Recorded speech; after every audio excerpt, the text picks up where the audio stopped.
Close your eyes, breathe slowly. Some people have been to the edge of death and come back not unchanged, but transformed. They returned with something difficult to name and impossible to unfeel. A new understanding of what this life is, what it means, and what in the end actually matters. Tonight, 100 of their lessons come to you gently, one at a time as you rest, not as proof of anything.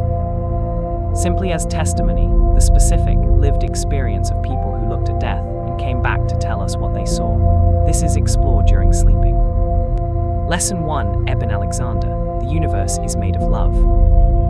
Eben Alexander was a neurosurgeon, a Harvard-trained academic physician who had spent his career explaining the brain's mechanics, and who had, by his own admission, regarded near-death experiences as the neurological artifacts of a dying brain rather than as genuine encounters with any reality beyond the physical. Then, in November 2008, he contracted a rare form of bacterial meningitis that sent him into a deep coma. His neocortex so thoroughly shut down by the infection that his medical colleagues believed he would not survive, and that those who thought he might survive believed he would awaken with severe, permanent brain damage. He was in the coma for 7 days. During those 7 days, by his own account, he experienced something that his entire professional life had prepared him to dismiss, a journey through realms of extraordinary beauty and light, accompanied by a guide he later identified as a deceased sister he had never met, into what he described as a core of pure awareness, pure love, and pure presence that he found impossible to adequately convey in language designed to describe ordinary physical experience. He experienced, or what felt unmistakably like experiencing, a direct communication that he summarized as, "You are loved and cherished dearly forever. You have nothing to fear.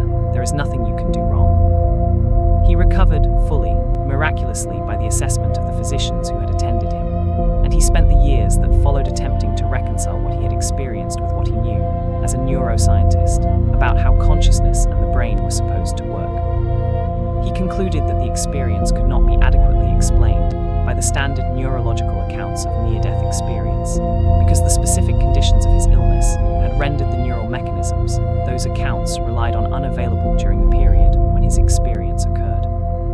What changed for him most fundamentally was not his theology or his specific beliefs about what he had encountered, but the quality of his daily life, his capacity for what he described as genuine love for the people around him, his relationship with his own fear, his experience of the present moment as something genuinely saturated with a quality of meaning, and care that his pre-coma life had largely treated as background noise. He wrote, "The plain fact is that the universe is constructed for love." He was not offering a theological argument. He was reporting an experience. Tonight, let the possibility rest with you gently, not as belief, but as openness, that the universe you inhabit may be more saturated with care than the ordinary surface of things tends to reveal. Lesson 2. Anita Moorjani. You cannot get life wrong by being fully yourself.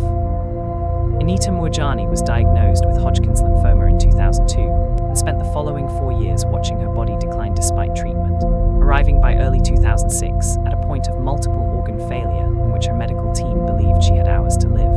Her body was riddled with tumors, her organs were shutting down, and she had slipped into a deep coma. From within that coma, she later described an experience of expanded awareness, of being simultaneously aware of everything happening in the hospital room, in the corridor outside, and in conversations happening elsewhere in the building, while also experiencing what she described as the pure, unconditional, absolute love of her own being, as it existed beyond the limitations of her physical body. She described understanding within that experience, something she had spent her entire life failing to understand, that the specific fear of not being good enough, the chronic self-judgment, the need for approval, the constant comparison of herself to others and finding herself wanting had been quite literally making her sick.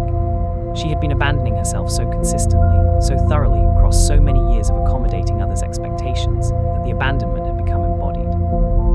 She understood that the only thing she was ever meant to do was to be fully, unapologetically, completely herself, and that this was not a selfish instruction, but the most genuinely loving thing available to her and to everyone around her. She recovered. The tumors, which had been present throughout her body in stages that her oncologists described as advanced and severe, began shrinking within days of her regaining consciousness, and within a few weeks had resolved entirely, a recovery her medical team described as inexplicable by any conventional clinical account.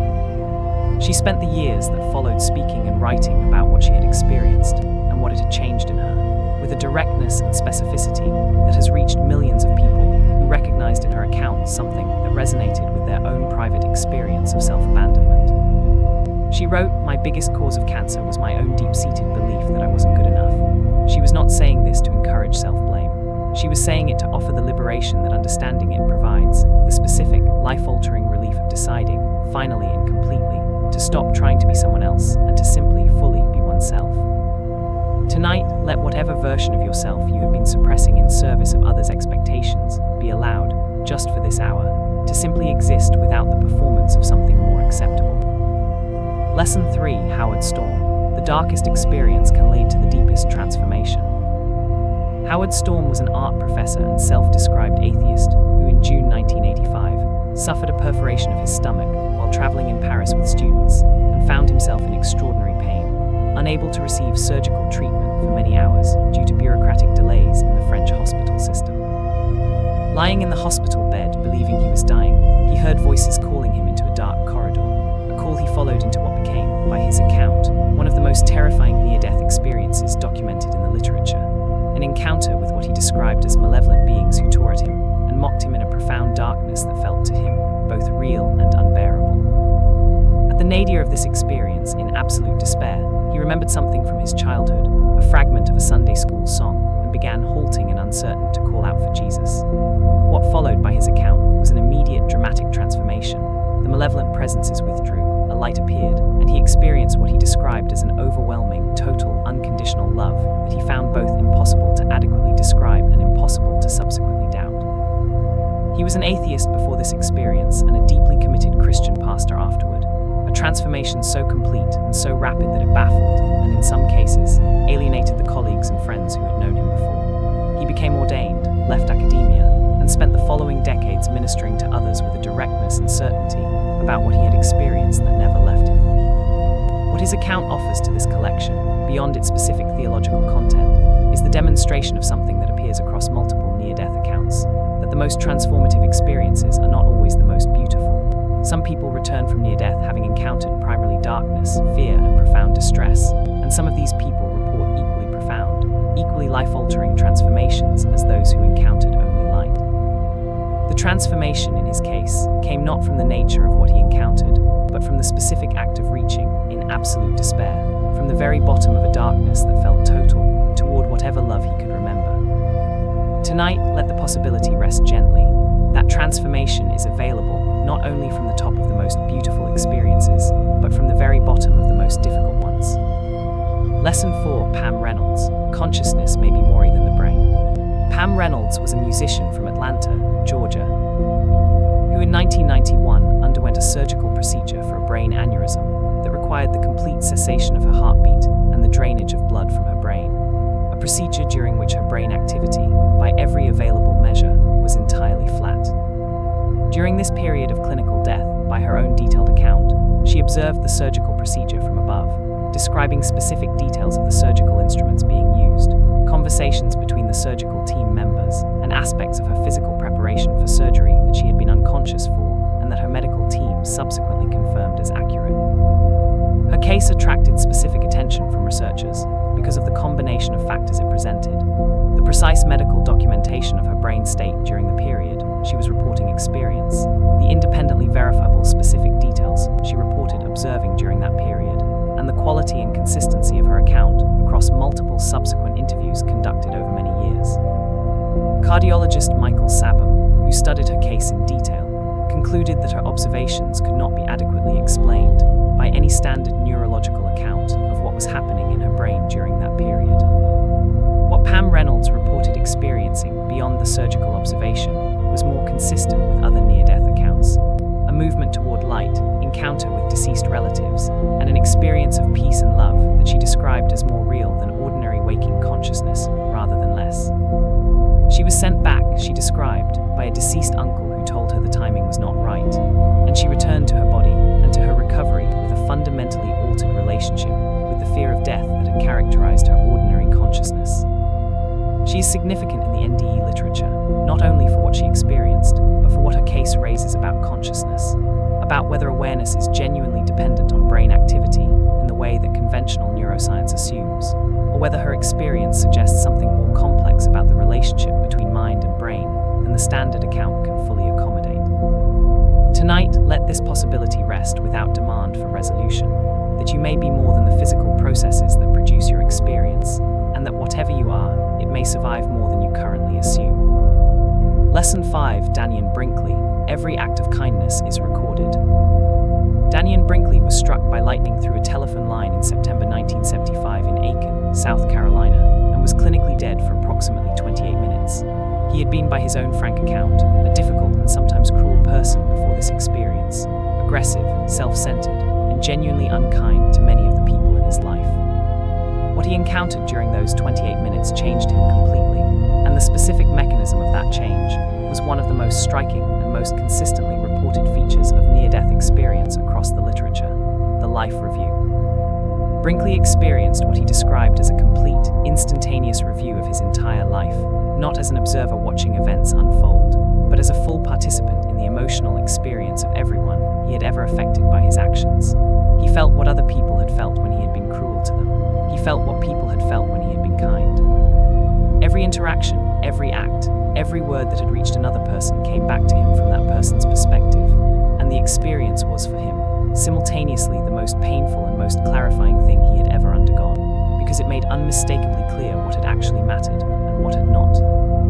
He described being shown that every act of genuine kindness had a significance far beyond what he had understood in the moment of performing it, that the ripples of genuine care extended in ways that ordinary consciousness cannot perceive, touching people and lives and futures in chains of consequence too complex to be visible from within the limitation of any individual perspective.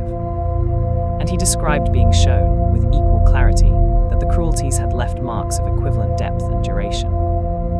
He recovered, and he spent the following decades devoting himself entirely to hospice volunteer work, sitting with dying people, many thousands of them by his account, across the years after his experience, in direct and specific atonement for the specific unkindness his life review had made impossible to unknow. Tonight, let whatever small act of genuine kindness is available to you tomorrow be understood, in the light of what Danian Brinkley learned in 28 minutes, as something whose significance extends considerably further than you can currently see. Lesson 6, Betty Eady. You are deeply, specifically loved. Betty Eady was a 31-year-old mother of 7 who underwent surgery in November 1973 and experienced what she would later describe, in her book Embraced by the Light, as the most extensive and detailed near-death experience in the literature. A journey that she described lasting hours of subjective time and encompassing specific encounters with beings of light, a review of her own life, and a direct, felt communication of love so personal and so specific that it permanently dissolved any doubt she had about whether she was valued by whatever love underlies the universe. What distinguished her account from many others was the specific quality of the love she described encountering, not a generalized impersonal love for humanity, but a love that was specifically directed at her, as the specific individual she was with all her specific qualities, failures, wounds, and history. She described being known completely, entirely, without any concealment possible, and loved completely, entirely, in the full light of that complete knowing. Not despite her imperfections, but including them, through them, as part of what made her specifically herself. She described being shown that each person on Earth is on a specific journey of learning and growth, and that none of the specific paths being walked are mistakes, that even the most difficult, most painful experiences are part of a larger design of love and learning, whose full dimensions cannot be perceived from within the limited perspective of ordinary earthly life. She described understanding, within the experience, that she was never alone, that the love accompanying her through her life was as present in its difficult chapters as in its easiest ones, simply less visible from within the difficulty. She returned to her life a changed person, more patient, more genuinely present to her children, less anxious about what she could not control, more capable of the kind of warm, uncomplicated love that the experience had shown her was the fundamental quality of the universe she was living in. She wrote, "We are all important, we are all loved, and we all have a purpose." She was not offering this as consolation. She was reporting it as direct experience, as something she had encountered with a certainty more complete than anything she had known in ordinary life. Tonight, let the possibility that you are specifically, completely, and permanently loved rest with you as the quietest, and perhaps most important thing this collection has to offer. Lesson 7, Melvin Morse. Children who die briefly see the same things. Melvin Morse was a pediatrician in Seattle, who in 1982 was called to assist in the resuscitation of a 7-year-old girl named Katie who had been found near drowned in a community swimming pool. She was in a deep coma with fixed, dilated pupils, a a clinical presentation consistent with serious brain damage, and her survival was itself uncertain. She survived, recovered fully, and several weeks later, during a routine follow-up visit, recognized Morse as the doctor who had been present during her resuscitation and proceeded, unprompted, to describe in specific detail everything that had happened during the period when she had been clinically dead, including details of conversations and procedures that she had no physical means of having observed. She also described, with the matter-of-fact directness of a 7-year-old describing something she considered entirely natural, traveling through a tunnel toward a bright light, being met by a being of light she identified as Heavenly Father, and being sent back because it was not her time. She described the experience without drama, without the theatrical quality that adult near-death accounts sometimes carry, simply as something that had happened to her that she assumed was a normal part of the dying process, and that she had no anxiety about repeating. Morse became one of the most rigorous and most productive researchers in the field of pediatric near-death experience. Studying hundreds of cases over the following decades and documenting the consistent elements that appeared across children's accounts with a frequency and consistency that he found impossible to dismiss as coincidence, cultural contamination, or the neurological artifacts that skeptical accounts typically attribute NDEs to. Children, he noted, produce accounts that are consistent with adult accounts, despite having far less cultural exposure to the NDE narrative and far less reason to produce such accounts for social or psychological reasons. What children's near-death accounts consistently show is what they consistently show. A tunnel, a light, a being or beings of overwhelming love, a review of their life, and a return accompanied by the specific, settled conviction that death is not the end and that they are loved. Tonight, let the uncomplicated directness of a 7-year-old's account rest with you as its own form of evidence. She described what happened the way children describe what happened. She was not performing anything. Lesson 8, Mary Neal, you will be okay. Whatever happens, you will be okay. Mary Neal was an orthopedic surgeon who, while kayaking in Chile in January 1999, went over a waterfall, was pinned underwater by her boat for approximately 15 minutes, and was clinically dead for a period her companions estimated at around 15 minutes before CPR eventually restored her heartbeat. During this period, she described leaving her body and being met by a group of joyful, loving beings who accompanied her along a path toward a magnificent structure of indescribable beauty, a structure she identified as a place she was not yet meant to enter. She described being told, with a specific and personal directness, that she had more work to do and would need to return, but also being given specific information about her son Willie, information she understood as preparation for his death at age 19, which occurred exactly as she had been told it would, in a car accident 6 years after her own near-death experience. The accuracy of this specific information, given to her during her experience, became one of the most significant aspects of her account for those who studied it, a detail that went beyond the more commonly reported features of near-death experience into the territory of specific, verifiable, prophetic information. What she describes as the most enduring and most practically useful gift of her experience is the specific, settled, unshakable certainty that whatever happens, including the worst things, including the death of a child, is somehow, in ways not fully visible from within ordinary life, all right. Not that pain is not real, not that grief is not genuine, not that loss does not genuinely cost, but that underlying all of it, in ways that ordinary consciousness cannot fully access, something is fundamentally and permanently okay. She wrote, I know not believe, but know that God is real, heaven is real, and that we are loved beyond measure. She had been told that her son would die and that it would be okay, and she had lived both the death and the somehow okayness, and it was this combination that gave her account its specific, unusual weight. Tonight, whatever difficulty you are carrying, whatever the worst-case scenario currently pressing on you, let this one woman's account rest gently alongside it. Somehow, in ways not fully visible, it may be okay. Lesson 9, Don Piper. Coming back is sometimes harder than going. Don Piper was a Baptist minister in Texas who was killed when a truck crossed into his lane on a bridge in January 1989 and hit his car head-on. Emergency responders who arrived at the scene found him dead, no pulse, no respiration, extensive trauma injuries, and covered him with a tarp. He remained dead, by the account of those present, for approximately 90 minutes, during which time a fellow minister who happened to be at the scene felt compelled to pray over the covered car. While praying, he heard Don Piper singing a hymn from beneath the tarp. Don Piper described his 90 minutes as the most joyful experience of his existence, an arrival at what he understood as the gate of heaven, met by all the people who had loved him and shaped him across his life, everyone appearing young and whole and radiantly happy. The music and the light and the quality of presence, so overwhelmingly beautiful, that returning to his broken, traumatized body felt less like rescue and more like loss. He returned to a recovery that involved 34 surgeries across more than a year, chronic pain that he continues to manage, and the specific, sustained grief of a person who has been somewhere so much better than here and been sent back to here regardless. He describes the difficulty of this return, the specific challenge of living with full certainty about the beauty of what awaits while navigating the difficulty of ordinary life in an injured body, as something that took years to come to terms with, and that required the deliberate development of a gratitude for the ordinary, present life he had been sent back to inhabit. He found, eventually, that the specific mission of telling his story, of assuring people facing death that there was something on the other side worth looking forward to, gave his return its meaning.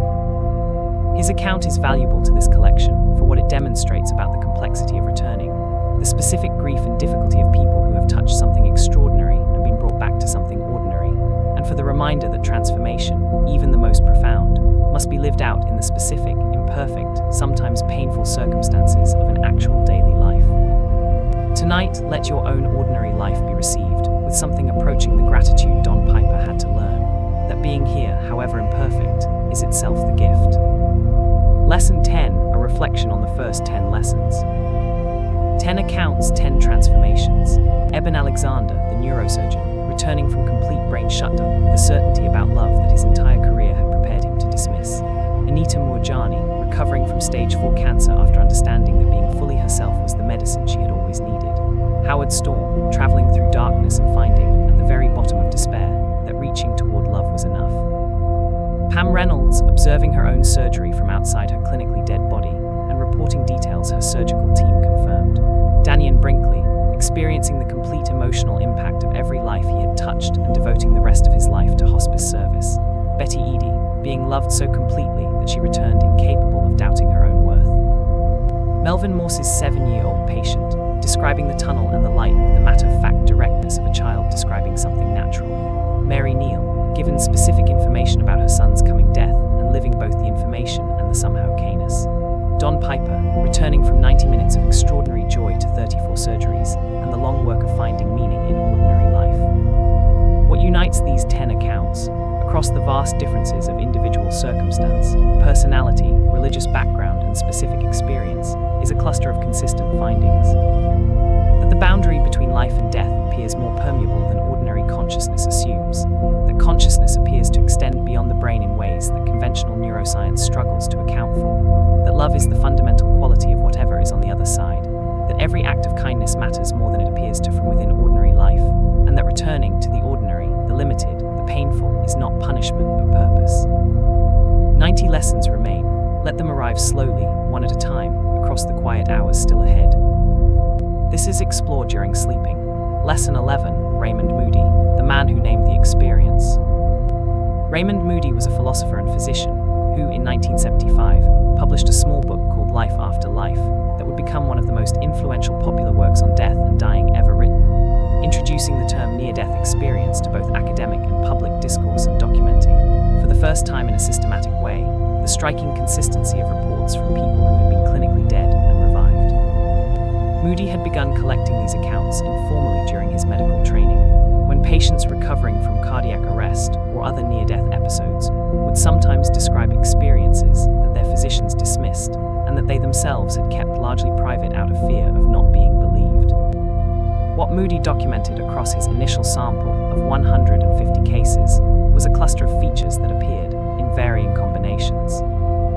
Across accounts from people who had no prior knowledge of each other's experiences and who came from widely varying cultural and religious backgrounds. The sensation of leaving the body and observing it from above, movement through a tunnel or dark passage, encounter with a brilliant light, a life review in which the events of one's life were replayed, and their emotional impact on others was directly felt, encounters with deceased relatives or beings of light, a border or boundary that could not be crossed, and a return to the body accompanied by profound reluctance and lasting transformation. Moody was careful about the implications of his research. He did not claim that his documentation proved the existence of an afterlife. He claimed only that the accounts were real, that they were strikingly consistent across a diverse population, and that they deserved serious attention from researchers rather than the dismissal that had been their typical reception. His book was not primarily a theological argument. It was a collection of testimony, specific people describing specific experiences, offered with the specific, professional credibility of a physician taking his patients seriously. What he gave to the millions of people who read his book was perhaps as important as the research itself. Permission to take their own experiences seriously, to speak about what had happened to them without the fear of being dismissed, and to find in the consistency of others' accounts confirmation that their own experience, however strange and however difficult to explain, was real. Tonight, let the simple act of taking seriously what has actually been experienced, by others, and by yourself, be received as the gift that Raymond Moody spent his career offering. Lesson 12, Rieni Passero, We Are All One. Rieni Passero was a teenager in Southern California when, in 1966, she had an allergic reaction that caused her heart to stop. During the period of her clinical death, she described an experience that took her from ordinary consciousness through an extraordinary expansion of awareness. An experience of becoming, gradually and then completely, one with everything around her, losing the boundaries of individual self not as dissolution, but as revelation, as though the separateness of individual existence had been a temporary, useful illusion, rather than the fundamental truth she had assumed it was. She described understanding, within this experience, that the universe was a single, unified living whole, and that each individual consciousness was a specific, irreplaceable expression of this whole, like a wave on an ocean that is simultaneously distinct and entirely continuous with everything that surrounds it. The separateness, the loneliness, the fundamental aloneness of ordinary human experience was, in this account, a feature of embodied consciousness rather than a feature of reality, something that arose from the specific, limited perspective of an individual nervous system rather than from the nature of existence itself. She returned to her body and to her life with a transformed understanding of her own nature and of her relationship to every other living thing, a transformation that expressed itself in a consistent, sustained compassion for other people that those who knew her before and after described as a different quality of presence, more patient, more genuinely interested, less preoccupied with the specific anxieties of individual self-protection that characterize most ordinary consciousness. What Passero's account demonstrates, alongside many others in the NDE literature that describe similar experiences of unification, is that the deep sense of loneliness and separation that characterizes so much of human psychological suffering may not be an accurate perception of the nature of things. It may be a feature of the specific, limited perspective of embodied consciousness, real as an experience, but not the whole truth about what we are or what connects us. Tonight, let the possibility rest gently, not as metaphysics, but as felt experience, that the distance between yourself and every other living thing may be considerably less than it appears from within the specific, isolated vantage point of an individual nervous system trying to navigate an ordinary day. Lesson 13, Renée Turner. The Life Review shows you what actually mattered. Renée Turner was a nurse in the United Kingdom who suffered a cardiac arrest during surgery in the 1980s and experienced one of the most detailed and most carefully documented life reviews reported in the NDE literature. A complete, instantaneous re-experiencing of her entire life from birth to the moment of her death, delivered not as an external viewing of past events, but as a full reliving of those events from within, including the specific emotional experience of everyone her actions had affected. What she described as most striking about this review was not the dramatic moments of her life, the crises, the achievements, the significant events that would typically constitute a biographical summary, but the small ones. The specific, ordinary, apparently insignificant moments of kindness or unkindness that she had barely registered in the moment of their occurrence. A kind word spoken to a patient that she had entirely forgotten, and that, in the review, she experienced from the patient's perspective as a genuinely sustaining moment in a difficult day. A moment of impatience with a colleague that she had dismissed as trivial, and that, experienced from the colleague's perspective, had strung in ways that had carried forward into that person's subsequent hours. She described leaving the review with a profoundly revised understanding of what her life had actually been made of, not the episodes she had considered important, not the achievements she had valued, not the relationships she had experienced as central, but the accumulated texture of ordinary, unregarded daily interactions.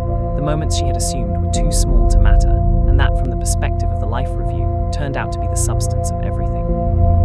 The practical lesson she consistently drew from this experience was a shift in attention, away from the large-scale goals and achievements that had organized most of her pre-NDE life, toward the quality of attention and care she brought to each ordinary, small interaction with the specific people who happened to be in front of her on any given day. Tonight, let the smallest moment of genuine kindness available to you tomorrow be understood in the light of what Renee Turner learned in her life review as among the most important things you can possibly do. Lesson 14, George Ritchie, you choose what you become. George Ritchie was a 20-year-old Army private in December 1943 when he developed double pneumonia and was pronounced dead at the base hospital in Camp Barkley, Texas. He was declared dead by the attending physician and left in the morgue, where he remained for approximately 9 minutes before an orderly noticed what appeared to be movement, and the physician was called back to find a heartbeat. Ritchie's subsequent account of his experience during those 9 minutes became one of the earliest and most influential near-death reports in the modern literature, and it was Ritchie's account that first inspired Raymond Moody to begin collecting and documenting similar experiences systematically. What Ritchie described, in a richly detailed account he later developed in the book Return from Tomorrow, was an extraordinary journey through multiple planes of existence, including what he interpreted as a realm inhabited by people who were trapped, not by any external force, but by the specific, habitual desires and compulsions that had characterized their earthly lives. He described observing people who could not release the specific attachments, to alcohol, to anger, to the specific satisfactions of earthly desire that had defined them in life, and who were consequently unable to move forward into the greater light that was available to them. What this observation communicated to him, with a force that reorganized the remainder of his life, was the direct continuity between who one chooses to become in life and who one is at death. The understanding that the character developed through decades of ordinary, daily choices does not suddenly change at death, but arrives at death exactly as it was cultivated, and that the cultivation of genuine love, genuine openness, and genuine freedom from compulsive attachment is not merely ethically admirable, but practically essential preparation for what comes next. He became a psychiatrist and devoted his career to working with people who were suffering, a choice directly motivated by what he had understood in 9 minutes of clinical death about what human life was actually for. Tonight, let the specific daily choices through which you are becoming who you are be held with the awareness that you are always, in every ordinary moment, choosing. Lesson 15, Laurelyn Martin, death is not to be feared. Laurelyn Martin was a young woman from California who suffered a hemorrhage during a routine surgical procedure in the 1980s and experienced a near-death episode during which she described traveling rapidly upward into a golden light of such warmth and beauty that she felt, for the first time in her life, entirely at home, as though the ordinary world she had always inhabited had been, in comparison, a kind of homesickness she had not known she was carrying. She described encountering beings of light who communicated with her not through words, but through direct transfer of understanding, the specific, rapid, effortless knowing of something that spoken language would require many sentences to approximate. And she described the specific question she was asked, implicitly from within the experience, that she understood as the central question of a human life. What have you done with the love you were given? Not what have you achieved, not what have you accumulated, not what have you built or accomplished or been recognized for. What have you done with the love you were given, the specific, particular love that was offered to you across the specific, particular life that was yours? She returned to her body reluctantly, with a completely altered relationship to the fear of death that had, she later said, organized much of her pre-NDE daily life in ways she had not previously recognized. The fear had expressed itself not as explicit anxiety about dying, but as the specific, pervasive background concern about safety, security, and self-protection that uses up enormous amounts of human cognitive and emotional energy, and that disappeared after her experience, along with the mistaken assumption about death's nature that had been generating it. She described the post-NDE life as lighter, not easier in its circumstances, but lighter in the specific quality of her relationship to those circumstances, freed from the specific weight of a fear whose object she now understood to be something that was not, in fact, to be feared. Tonight, let the possibility rest with you gently, that the fear of death, which shapes so much of ordinary human behavior in ways largely invisible from within that behavior, may be organized around a misunderstanding. Lesson 16, Ned Dougherty, turn away from what is hollow. Ned Dougherty was a successful nightclub owner and real estate developer on Long Island who, in July 1984, suffered a massive heart attack at a party and was clinically dead for a period during which he experienced a near-death journey that he later described as beginning in darkness and moving toward an extraordinary light, encountering beings of light, what he identified as the Blessed Mother, and receiving specific information about his own future and the broader future of humanity. What distinguished his account, and what he consistently identified as the most practically important element of his experience, was not the visionary content, but the specific, personal confrontation it provided with the life he had been living. He had been, by his own frank account, a person consumed by the hollow satisfactions of status, wealth, and the specific pleasures that money could buy, pleasures that had felt, from within the consuming of them, like they were filling something, and that his experience showed him, with unmistakable clarity, had been filling nothing at all. The experience did not show him that these things were wrong in the moralistic sense. It showed him they were empty, that the energy and attention he had devoted to accumulating them had been energy and attention redirected away from the specific things that actually matter, that the life organized around their pursuit was a life organized around a misunderstanding of what human existence is for. He returned from his experience and spent the following years systematically dismantling the life he had built, not as punishment but as liberation, clearing away what was hollow to make room for what was not.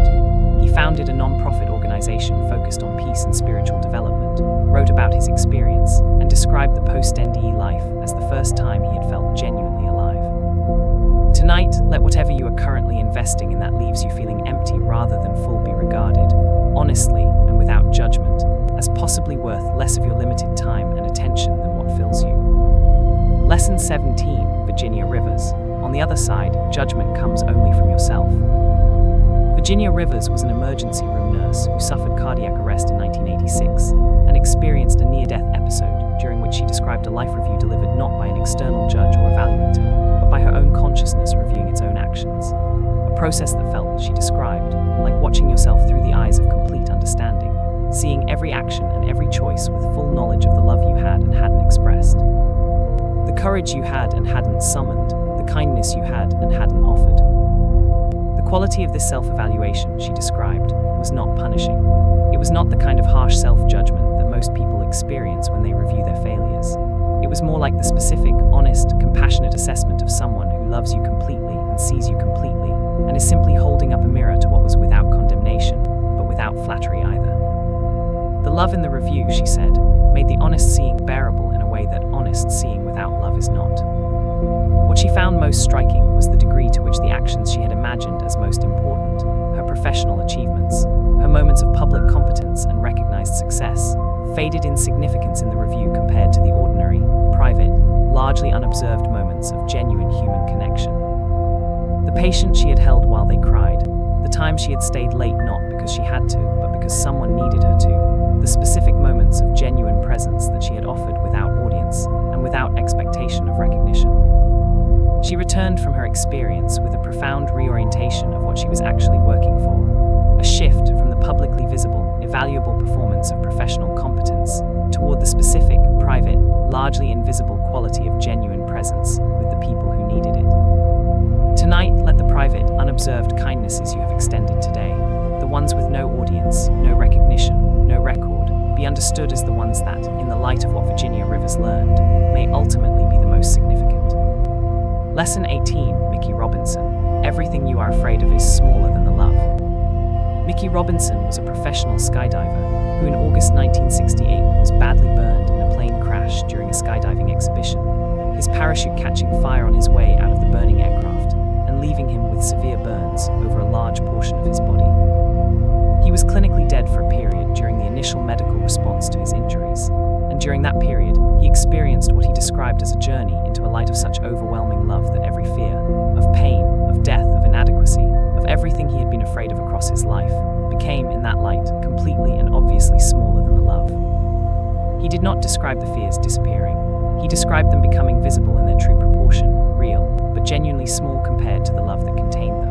The love was not a force that eliminated the fears, but a context that revealed their relative size, the way a vast landscape reveals the true size of things that had seemed large in isolation. He survived his burns, a survival requiring extensive treatment and prolonged recovery, and spent the decades that followed speaking about his experience with a specific quality of freedom from fear that those who encountered him consistently described as palpable and genuine rather than performed.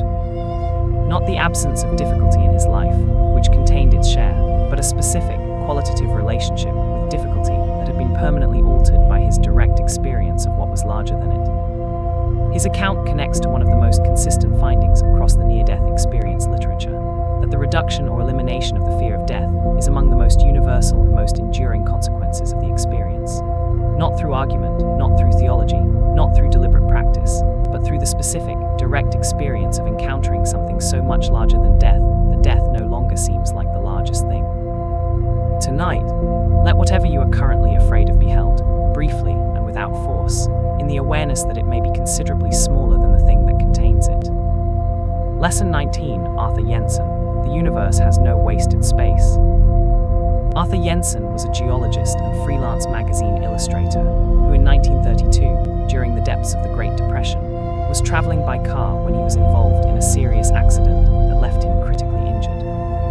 During the period of his unconsciousness following the accident, he experienced what he later described as one of the most detailed and most geologically specific near-death accounts in the early literature.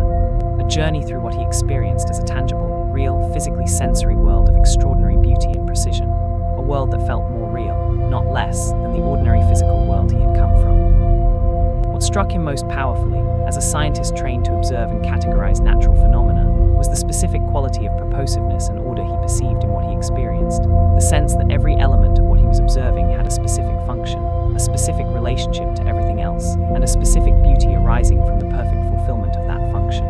Nothing was wasted, nothing was accidental.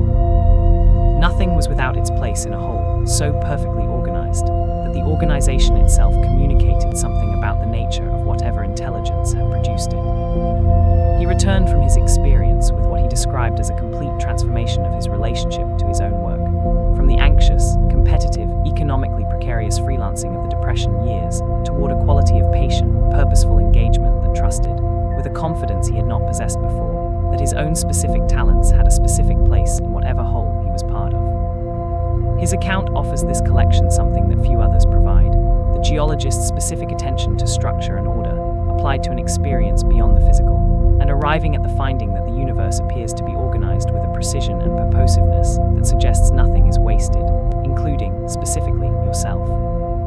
Tonight, let whatever you are, your specific, particular, irreplaceable combination of qualities, limitations, and capacities, be held with the awareness that it may have a more specific purpose than you currently understand. Lesson 20, a reflection on the second arc. 20 accounts now, and the second arc has deepened and widened the portrait of what the near-death experience most consistently reveals. Raymond Moody naming the experience for the first time and giving permission to those who had it to speak. Rieni Passero dissolving into the oneness of the universe and returning with genuine compassion for all living things. Renee Turner discovering through her life review that the smallest kindnesses were the substance of everything. George Ritchie understanding that who you choose to become in life is who you arrive at death as. Laura Lynn Martin, freed from the fear of death, living for the first time with genuine lightness. Ned Doherty, confronted with the hollowness of what had organized his life, clearing it away for what actually fills. Virginia Rivers discovering that the review is conducted by love, not judgment. Mickey Robinson finding that everything feared was smaller than the love. Arthur Jensen perceiving, with a geologist's precision, that nothing in the universe is wasted.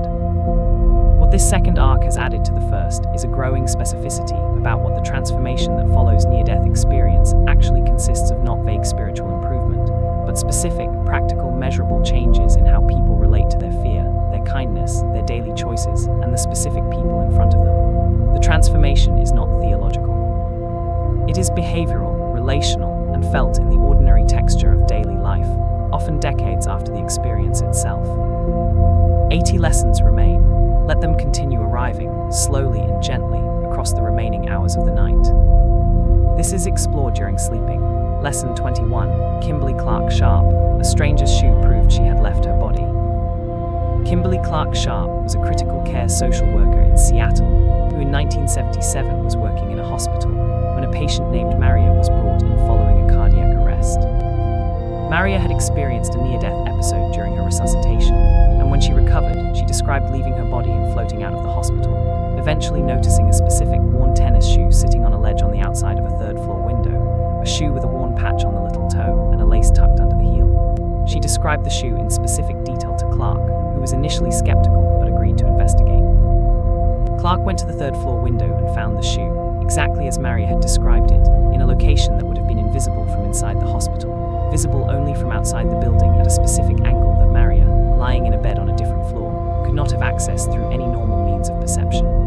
Clark retrieved the shoe and confirmed every specific detail Maria had described. This case became one of the most cited in the near-death experience literature because of its combination of specific, verifiable detail and the specific impossibility of the conventional explanation.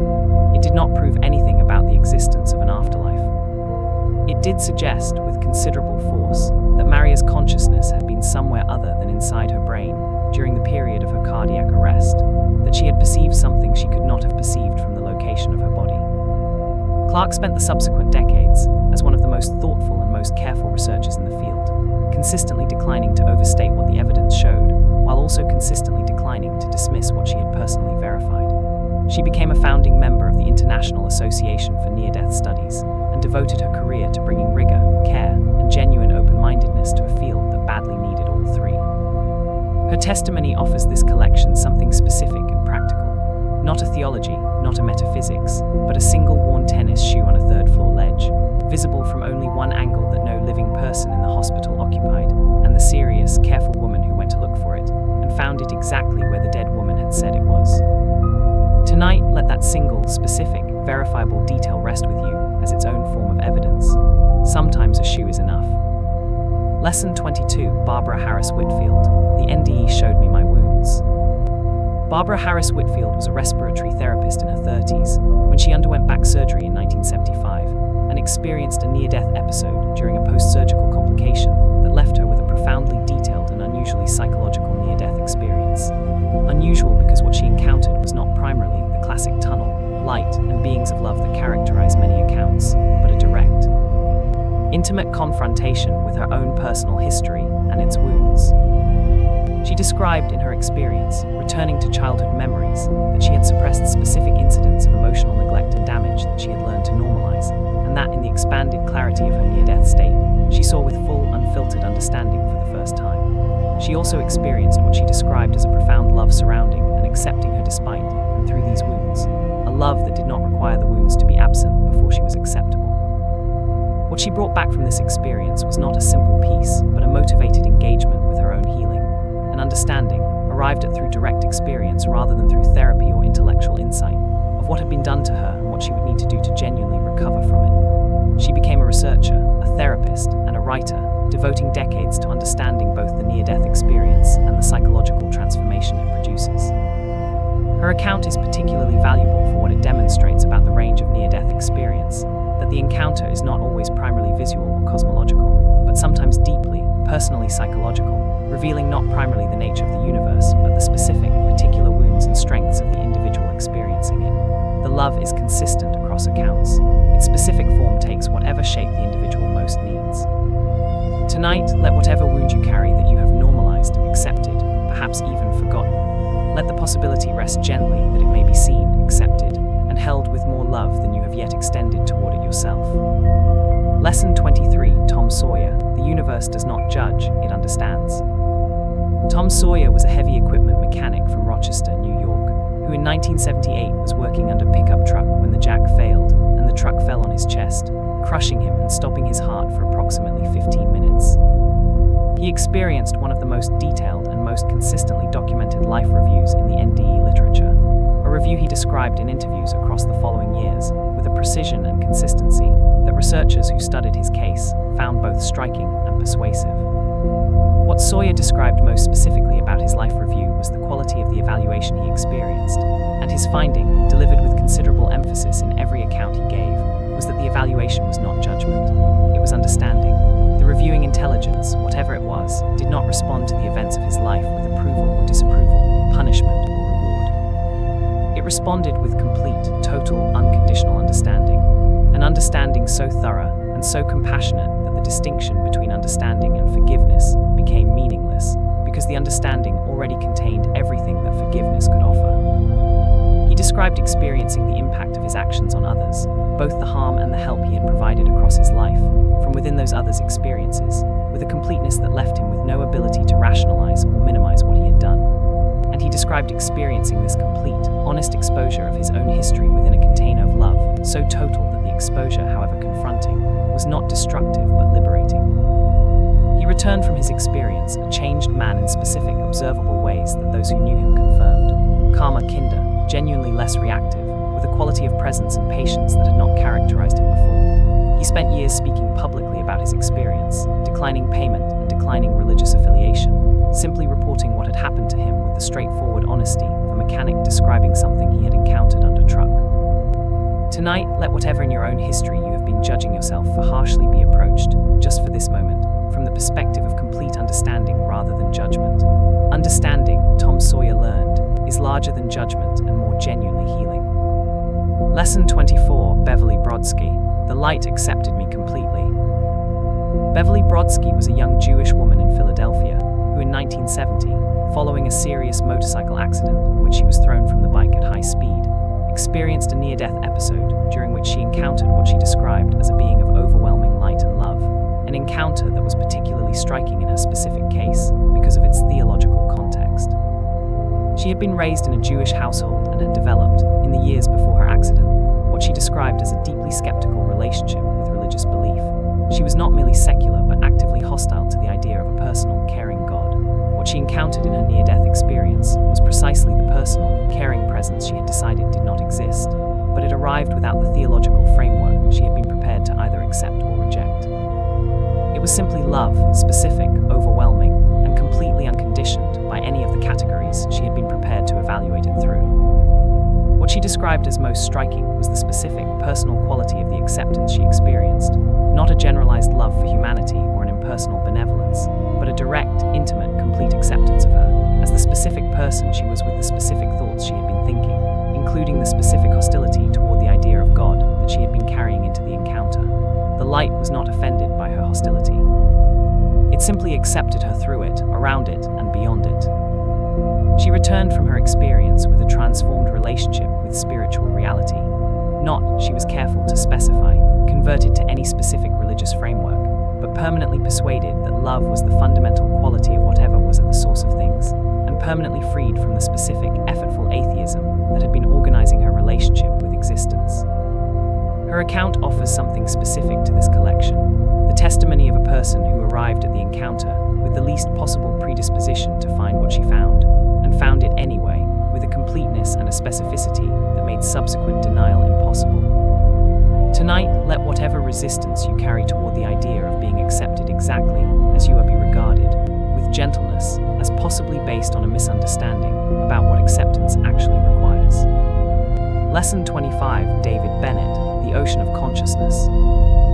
David Bennett was chief engineer aboard a research vessel off the coast of Baja California in March 1983, when the vessel was caught in a severe storm, capsized, and sank. He was thrown into the Pacific Ocean and struggled for 20 minutes before exhaustion and hypothermia took him to the point of clinical death. During the period of his unconsciousness in the ocean, he described one of the most vivid and most physically specific near-death accounts in the literature, an experience that began with the specific, felt relief of stopping the struggle to survive and surrendering to the water, followed by a rapid movement into light and a profound, oceanic experience of consciousness, expanding to fill everything around it. He described becoming, in the experience, something like consciousness itself, aware of everything simultaneously rather than sequentially, not located in a body or a point of view, but present throughout everything. He described this as the most fundamentally real experience of his existence, more real than any ordinary waking experience he had known before or has known since, and the specific quality of it as an absolute, unshakable peace arising from the complete dissolution of the anxiety of individual self-maintenance. He was rescued from the water and spent years integrating an experience that was, by his account, as beautiful as anything he had experienced and as difficult to return from as anything he had endured. He eventually founded a non-profit organization supporting near-death experiencers and their families, recognizing from his own experience that the return was often as difficult as the event itself, and that people needed genuine community and support to integrate what they had encountered. His account offers this collection the specific, physical, lived testimony of a man who had experienced the dissolution of individual consciousness into something larger, and who returned not with a theological argument, but with the genuine, measured conviction of an engineer who had encountered something he could not explain, and was not willing to pretend he had not encountered. Tonight, let the possibility rest gently, that what you call yourself may be something considerably larger than the specific, anxious, self-maintaining thing that uses that name in ordinary daily life. Lesson 26, Juliet Nightingale, I understood everything all at once. Juliet Nightingale was a British woman who experienced multiple near-death episodes across her lifetime due to a chronic illness, and whose accounts, developed across many years of speaking and writing about her experiences, are notable for the specific, sustained quality of the spiritual transformation they produced, not the single dramatic conversion that characterizes some NDE accounts, but a gradual, deepening integration of what she had encountered across repeated experiences across years. What she described as the most striking cognitive feature of her near-death experiences was the specific quality of understanding she accessed, a quality entirely unlike ordinary intellectual understanding, which involves sequential processing of information through language and concept. What she encountered was what she described as a direct, simultaneous knowing, the experience of understanding everything at once, not through analysis, but through a direct, unmediated apprehension of reality that bypassed the specific, slow, sequential machinery of ordinary human cognition. She described this direct knowing as the most natural thing she had ever experienced, as though the ordinary, labored process of reaching understanding through language and logic was the anomaly, and this direct, simultaneous knowing was what understanding actually felt like when it was not constrained by the specific limitations of embodied consciousness. She returned each time with the specific frustration of having lost access to this quality of knowing and being unable to recover it through any ordinary cognitive means. What she brought back across multiple experiences was a sustained, practical conviction that ordinary human intelligence, however capable, was accessing reality through a very limited aperture, that what was actually available to know was vastly larger than what the specific, sequential, language-dependent machinery of human cognition was designed to handle, and that this was not a reason for despair, but for a specific quality of humility and openness toward what was not yet known. Tonight, let whatever you do not yet understand, whatever remains genuinely mysterious and genuinely important in your life, be held with the specific openness of a person who has glimpsed, however briefly, how much more there is to know. Lesson 27, Trisha Barker, I was sent back to be kinder. Trisha Barker was a 22-year-old college student in Texas who in 1994 was involved in a serious car accident that left her requiring emergency surgery. During the surgery, she experienced a near-death episode in which she described leaving her body, observing the surgical team from above with the specific detail that she later confirmed with the surgeons, and then experiencing a movement into light and an encounter that she described as a direct, loving communication about the purpose of her return. She was told, she described, not in words exactly, but in the direct, unmediated way that NDE communications are consistently reported, that she was being sent back specifically to be kinder. Not to accomplish a specific achievement, not to fulfill a specific mission of world historical significance, but simply to be kinder, to bring a greater quality of genuine warmth, genuine consideration, and genuine care to the specific, ordinary people in her specific, ordinary daily life than she had been bringing before. The simplicity of this instruction was, she described, simultaneously the most ordinary and the most profound thing she had ever received. Not a revelation about the nature of the cosmos, not a mystical vision of ultimate reality. Simply, be kinder. The instruction was so specific, so ordinary, and so direct that it had a different quality from what she might have expected from an encounter with whatever love underlies the universe. And that different quality was, she described, precisely what made it unmistakable as genuine, rather than as the product of her own imagination. She became a college English professor and a writer, devoting considerable attention to questions of meaning, transformation, and what genuinely matters in a human life. And she described every day of her teaching as, in some sense, the fulfillment of the specific, ordinary instruction she had received. Be kinder. Tonight, let this single, specific, apparently simple instruction rest with you as the most direct lesson this collection has yet offered. Be kinder. Whatever else is true, this is available, and this is enough. Lesson 28, Dr. Mary Helen Hensley. We choose our lives before we are born. Mary Helen Hensley was a chiropractor from Virginia who in 1991, as a young woman, was involved in a serious car accident that left her clinically dead for a period and produced one of the more cosmologically detailed near-death accounts in this collection, an experience that extended well beyond the typical features of the NDE into what she described as a direct encounter with the broader architecture of existence, including information about the nature of individual souls and their relationship to embodied life. She described within her experience encountering the understanding that individual souls choose the specific circumstances of their incarnations, the family, the culture, the specific challenges and gifts of each particular life, not as punishment or reward, but but as the specific curriculum most suited to the specific growth they are undertaking. She described understanding this not as a deterministic claim that every detail of every life is chosen in advance, but as a broader orientation, that the specific, particular life each person is living, with its specific difficulties, its specific relationships, its specific losses and gifts, is not accidental but somehow purposive, somehow aligned with what that specific consciousness most needs to learn and to offer. She returned with a transformed relationship with the difficulties of her life, not passive resignation to them, but a quality of curious, investigative engagement with what the specific difficulties of her specific life were offering her to understand and to develop. The chronic pain from her injuries became, in this framework, not merely a cost but a teacher, something she had chosen to encounter rather than something that had been randomly inflicted. Her account is one of the more contentious in this collection, touching as it does on questions of free will, determinism, and the nature of suffering that admit no simple resolution. It is offered not as theology but as testimony, one person's account of what they encountered and how it changed them. Tonight, let the specific, particular difficulties of your specific, particular life be regarded, just for a moment, with the question, what might this be teaching me that I could not learn otherwise? Lesson 29, Romain Choppard, the light at the end of the tunnel is real.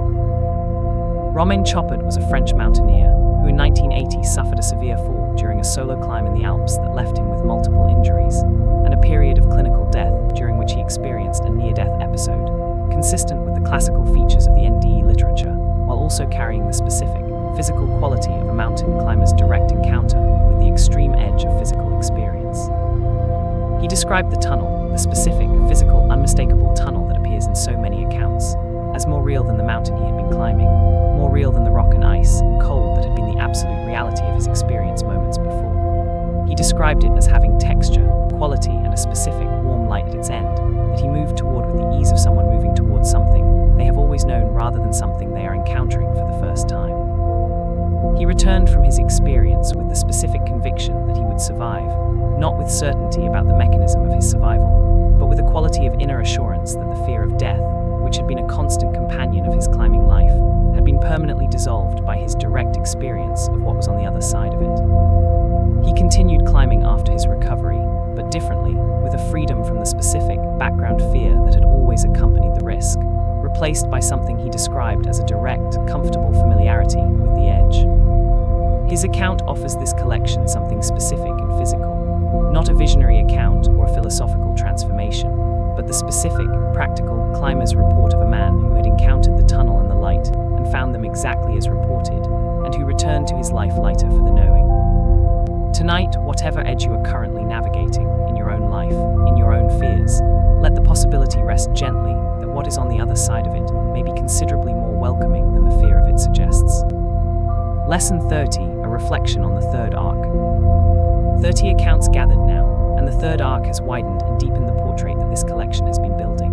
Kimberly Clark Sharp and the single worn shoe, verifiable and specific, on a third-floor ledge visible from nowhere Maria's body could have been. Barbara Harris Whitfield encountering not cosmic vistas but her own specific, personal wounds, held in love rather than judgment.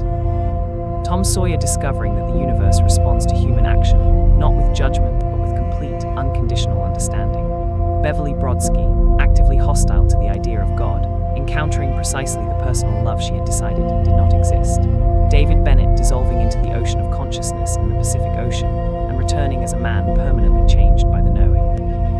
Juliet Nightingale's direct, simultaneous knowing, understanding everything at once in a way that made ordinary sequential cognition feel like perception through a keyhole. Tricia Barker sent back with the specific, ordinary instruction to be kinder. Mary Helen Hensley encountering the understanding that each life is somehow chosen. Romain Choppard, the mountaineer, finding the tunnel more real than the mountain. What this third arc has added is a growing specificity about the range and variety of near-death experience. Not all accounts are beautiful.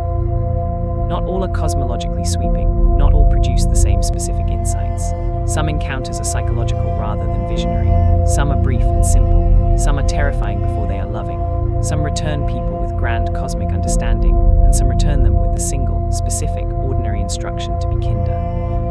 What they share across all this variety is transformation. Something changes. The person who comes back is not identical to the person who left, and the changes across the research and the testimony consistently move in the same direction, toward less fear, more love, more genuine presence in ordinary life, and a more specific, honest honest engagement with what actually matters. 70 lessons remain. Let them come gently and patiently across the remainder of the night. This is explored during sleeping. Lesson 31, Kenneth Ring, The Transformed Life is the Real Evidence.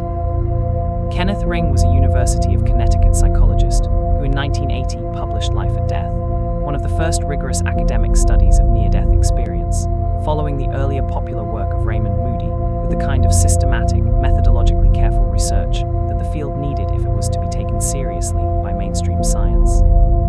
Ring studied 102 survivors of near-death episodes, using structured interviews and standardized assessment instruments, and documented the consistent features of the experience across a demographically diverse sample, with a rigor that previous popular accounts had not attempted.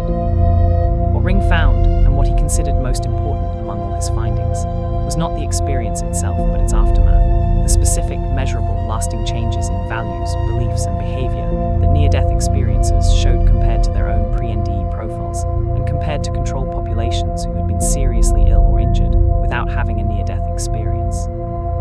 The NDE survivors consistently showed, across his assessments, reduced fear of death, increased sense of purpose, heightened appreciation for ordinary life, increased compassion for others, reduced materialism, and a more spiritual and less dogmatically religious orientation toward life. These changes were large in magnitude, consistent across individuals, and stable across time. They were not the short-term emotional aftermath of a dramatic event, but lasting, character-level transformations that persisted years and decades after the original experience. Ring argued that this transformation was, in many ways, more evidentially significant than any specific claim about the content of the experience itself, because the transformation was observable, measurable, and real in ways that experiences reported from altered states of consciousness were not, by themselves, capable of being independently verified. He continued studying near-death experience across his career, with a combination of scientific rigor and genuine open-mindedness that many researchers in the field found exemplary, and he described his own decades of exposure to near-death accounts as producing in him, without a personal NDE, many of the same transformations that direct experiences reported. Tonight, let the transformed life be understood as its own form of evidence. Evidence not primarily about the metaphysics of what was encountered, but about the reality and the value of what changed. Lesson 32, Olaf Sundin, Even a Moment of Light Changes Everything. Olaf Sundin was a Swedish man who in 1977 suffered a cardiac arrest and experienced what he described as one of the briefer near-death episodes in this collection. Not an extended journey through multiple realms, but a single, brief, overwhelming encounter with a light of such extraordinary quality that its brevity made no reduction in its impact on his subsequent life. He described the light as containing, in a single moment, everything he needed to understand, not as a sequential revelation, but as an immediate, complete communication, the way a single chord can contain simultaneously everything that music can express. He described understanding in that moment that everything was well, that the specific, ordinary anxieties of his specific, ordinary life were organized around misunderstandings about what was real and what mattered, and that this understanding was so complete and so foundational that no subsequent experience of ordinary difficulty has been able to fully dislodge it. He returned to his life as a changed man in a specific, observable way, less anxious, more present, more consistently warm toward the people around him, more capable of genuine patience with the difficulties and imperfections of daily life. These changes were not the product of years of therapeutic work or spiritual practice. They were the immediate consequence of a single moment of encounter with something he could not name but would not unsee. His account is valuable to this collection for what it demonstrates about the relationship between duration and impact in near-death experience. The research on NDE consistently finds that the depth and permanence of transformation is not reliably correlated with the duration or elaborateness of the experience. Brief encounters produce transformations as profound and as lasting as extended journeys through multiple realms. What appears to matter is not how long the light was present, but the specific quality of the encounter with it, and the specific openness of the individual to receiving what was offered. Tonight, let whatever brief, apparently small encounter with something beautiful, something meaningful, or something genuinely good has been part of your day be allowed its full, undiminished weight. Duration is not the measure of significance. Lesson 33, Mellon Thomas Benedict. The universe is expanding toward greater love. Mellon Thomas Benedict was a stained glass artist in California who in 1982 died of an inoperable brain tumor, was clinically dead for approximately experienced what he later described as the most extensive near-death account documented in the research literature. A journey that took him in his telling, from the tunnel and the light through a series of revelations about the nature of the universe, the history of human evolution, and the specific direction in which existence was moving. What he described, reduced to its essential claim, was that the universe was not a static or randomly developing system, but was actively, intentionally evolving in a specific direction, toward greater love, greater consciousness, and greater integration of all the specific, diverse expressions of life that it contained. He described encountering what he called the Big Bang of consciousness, a direct apprehension of the origin and trajectory of existence that left him with a specific, sustained conviction that the universe was not indifferent to what happened within it, but was, in a sense he found difficult to articulate, on the side of love. He returned from his experience with his tumor in remission, a remission his physicians described as inexplicable, and spent the subsequent decades working at the intersection of consciousness research, material science, and spiritual inquiry, attempting to build bridges between what he had encountered in his experience and what the best available science was finding about the nature of consciousness and the cosmos. His account is among the most cosmologically elaborate in this collection, and it carries the specific risks of any testimony that extends far beyond the verifiable. He is offered here not as a source of metaphysical authority, but as a specific, sincere human being reporting what he encountered, with the specific, useful reminder that the direction he perceived existence to be moving in is at least worth considering as a working orientation toward one's own life. Tonight, let the possibility rest gently, not as certainty, but as a working hypothesis, that you are living in a universe that is, in some sense, moving toward something worth moving toward. Lesson 34, Margaret Gray, Near-Death Changes What People Value. Margaret Gray was a British psychologist and researcher who in the 1970s had her own near-death experience while traveling in India, and who subsequently dedicated her academic career to studying the near-death experience and its aftermath in a systematic, research-oriented way. Her book Return from Death, published in 1985, was among the first significant academic contributions to the field from a British researcher, and it included both her own account and a systematic study of 41 British NDE survivors that extended the cross-cultural applicability of the findings that Ring and Moody had documented primarily with American subjects. What Gray documented most carefully, and what she considered most significant in her research, was the specific pattern of value change that near-death experience produced in the people she studied. The changes were consistent across her sample: a significant reduction in the importance attributed to material possessions, status, career achievement, and the approval of others, a significant increase in the importance attributed to love, compassion, genuine service to others, and the intrinsic value of ordinary daily experience. These shifts were not subtle. They were, in many cases, dramatic enough to produce significant changes in the external structure of subjects' lives: career changes, relationship restructuring, reorientation of time and energy away from what had previously been central toward what had previously been marginal. Gray herself described her personal near-death experience as producing precisely these value shifts in her own life, a transformation that she experienced as clarifying rather than disrupting, as though the values she had previously held had been organized around a set of assumptions about what mattered that the experience had permanently revised.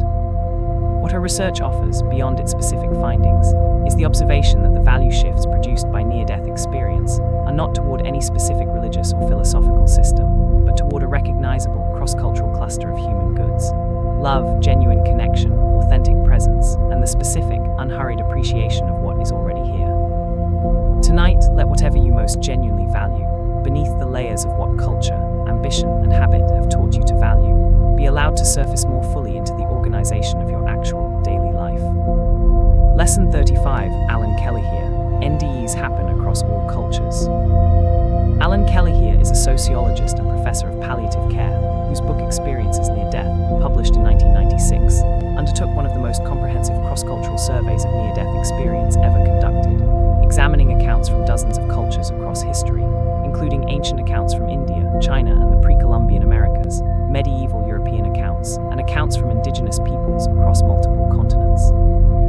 What Kelly here found, and what he considered his most important contribution to the field, was that near-death experience was not a product of Western culture or of specific religious traditions, but appeared in broadly consistent forms, across cultures with no historical contact with each other, and with no shared religious or cosmological framework that could account for the consistency of what was reported. The the encounter with deceased relatives, the unwillingness to return, these features appeared, in varying emphases and cultural interpretations, across an extraordinary range of cultures and historical periods. He was careful about the implications of his finding. He did not claim it proved the existence of an afterlife or of any specific metaphysical reality. He claimed that the experience appeared to be a feature of human consciousness itself, something that arose, consistently and cross-culturally, from the specific circumstances of approaching death, rather than a culturally constructed narrative that Western individuals reported because they had learned to expect it. His research provides the collection with something important, the perspective from outside any single account, looking at the full human record of what people have reported at the edge of death across thousands of years of recorded history. The consistency of that record is, at minimum, striking, and at maximum, it may be telling us something about the nature of consciousness and its relationship to death that no single account, however compelling, could establish alone. Tonight, let the sheer breadth of human testimony, across every culture, every century, every religious and philosophical framework, rest with you as a form of collective evidence that something real is being reported. Lesson 36, Jane Smith. All of this is love. Jane Smith was a young American woman in the 1960s who experienced a near-death episode during childbirth, before the modern near-death literature existed, and before she had any cultural framework for understanding what had happened to her. She kept the experience largely private for years, uncertain what to make of it, before eventually connecting with the NDE research community and adding her account to the emerging literature. What she described was among the most expansive and most clearly articulated of the direct love encounters documented in the NDE literature. A direct, immediate, overwhelming apprehension of love as the fundamental nature of reality, not as an emotion or a relationship, but as the actual substance of what the universe is made of. She described understanding within the experience that what she had always called love was only a dim, partial shadow of the actual thing, that ordinary human love, however genuine and however sustaining, was a small, limited expression of something so total and so complete that adequate comparison was impossible. She described specifically understanding that everything, every person, every object, every event, every aspect of the universe in its entirety was this love expressing itself in the specific, particular form of that specific thing. Not that everything was pleasant or easy or comfortable, but that the love was present in and through every specific thing, including the difficult ones, in ways that ordinary consciousness rarely perceives. She returned with a specific, practical consequence of this understanding, an inability to dismiss or look past any specific person or thing as unimportant. If everything was this love, then nothing was unimportant. The person in front of her at any given moment was not an obstacle or a distraction or a background figure. They were this love in that specific form, at that specific moment. Tonight, let whoever is in front of you tomorrow be regarded, if only for a moment, as a specific, irreplaceable expression of something larger than either of you. Lesson 37, Stefan Yeger. Everything that happened was necessary. Stefan Yeger was a German man who suffered a cardiac arrest in the 1990s and experienced a near-death episode during which he described encountering the specific, complete understanding of his own life from a perspective of total context, seeing not merely the events of his life but their full interconnected meaning, their relationship to each other, and their relationship to a larger design he could perceive from within the experience, but not from within ordinary consciousness.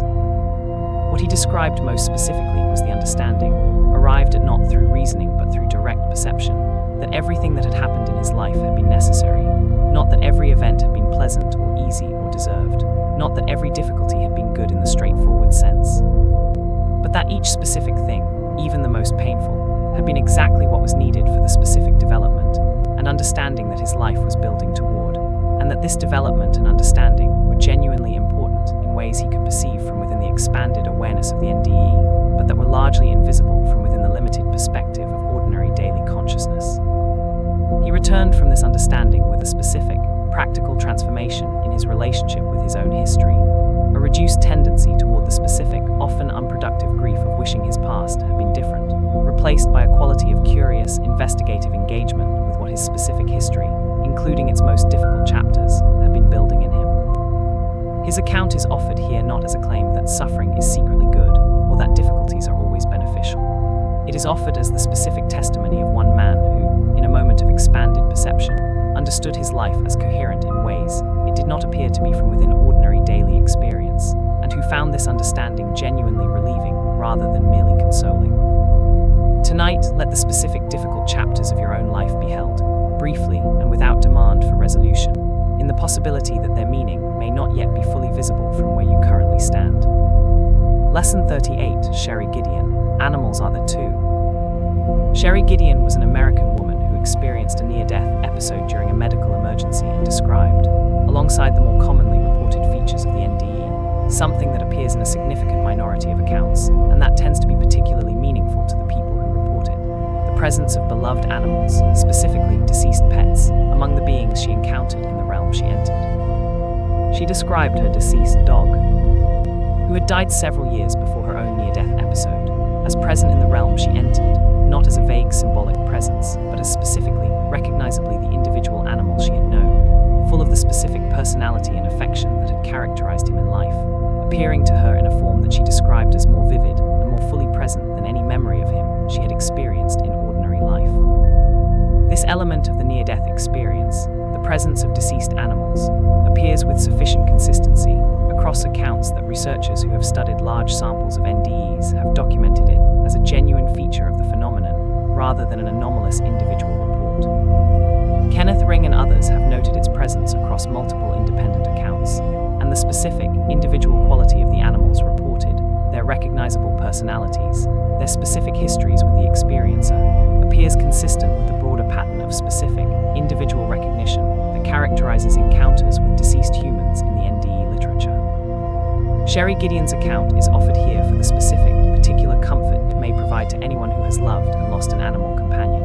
The testimony, offered from the specific vantage point of someone who has been to the edge and returned, that the love that forms between a human being and an animal may be, in some sense, less temporary than ordinary experience suggests. Tonight, let whoever or whatever you have loved and lost, in whatever form that love took, be held with a little more openness to the possibility of continuation. Lesson 39, Vicky Noratuck. Blind from birth, she saw. Vicky Noratuck was blind from birth, had never seen light, color, shape, or any visual image, when she experienced a near-death episode following a serious car accident in 1973. During her NDE, she described seeing for the first time in her life, seeing her own body on the operating table below her, seeing the surgical team working on her, seeing the room with a visual clarity she had never experienced and had had no prior means of understanding. Her case attracted significant research attention because of the specific challenge it presented to the neurological accounts of near-death experience that attribute the visual elements of NDEs to the activity of the visual cortex during the dying process. Vicky had no visual cortex activity that could account for visual experience. Her visual cortex had never developed the specific neural architecture that visual experience ordinarily requires because she had never received visual input. The standard neurological explanation for NDE visual content could not, by definition, apply to her case. Researchers Kenneth Ring and Sharon Cooper, who studied her case in detail, alongside several other accounts from blind individuals who had reported visual near-death experiences, concluded that what these individuals reported could not be explained by any standard account of how visual experience is produced in the brain, and that their accounts therefore required either a radically new understanding of how consciousness generates experience, or a genuine openness to the possibility that consciousness could access information through means other than the ordinary sensory channels. Vicky's account is offered here as specific, documented evidence for the possibility that consciousness may be more than the brain produces, that whatever we are when we are most fundamentally ourselves may not be limited by the specific physical capacities and limitations of the specific body we currently inhabit. Tonight, let this possibility rest with you not as conclusion, but as genuine openness. You may be more than you think you are. Lesson 40, a reflection on the fourth arc. 40 lessons gathered, and this fourth arc has added research, rigor, and range to the collection's portrait of near-death experience and its aftermath. Kenneth Ring establishing through systematic research that the transformation is the evidence. Olaf Sundin demonstrating that even the briefest encounter with the light can reorganize an entire life. Mel and Thomas Benedict's cosmological account of a universe evolving toward greater love. Margaret Gray documenting, across a cross-cultural sample, the consistent shift from material to relational values. Alan Kelleher's sociological survey establishing the cross-cultural, transhistorical consistency of the experience. Jane Smith's understanding of love as the actual substance of the universe.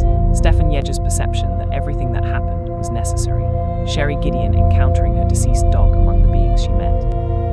Vicky Noratuck, blind from birth, seeing for the first time in her life while clinically dead. What this arc has added is dimension.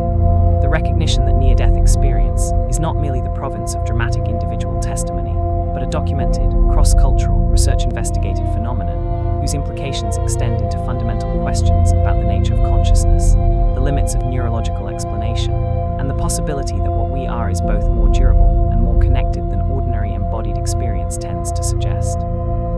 60 lessons remain. Let them arrive now, slowly and gently, across the quiet remainder of this long, patient night. This is explored during sleeping. Lesson 41, Penny Sartori. The research cannot be dismissed. Penny Sartori was a critical care nurse in Wales who spent 8 years conducting a prospective study of near-death experience in an intensive care unit, one of the most methodologically rigorous studies of NDEs ever conducted in a clinical setting, published in 2008.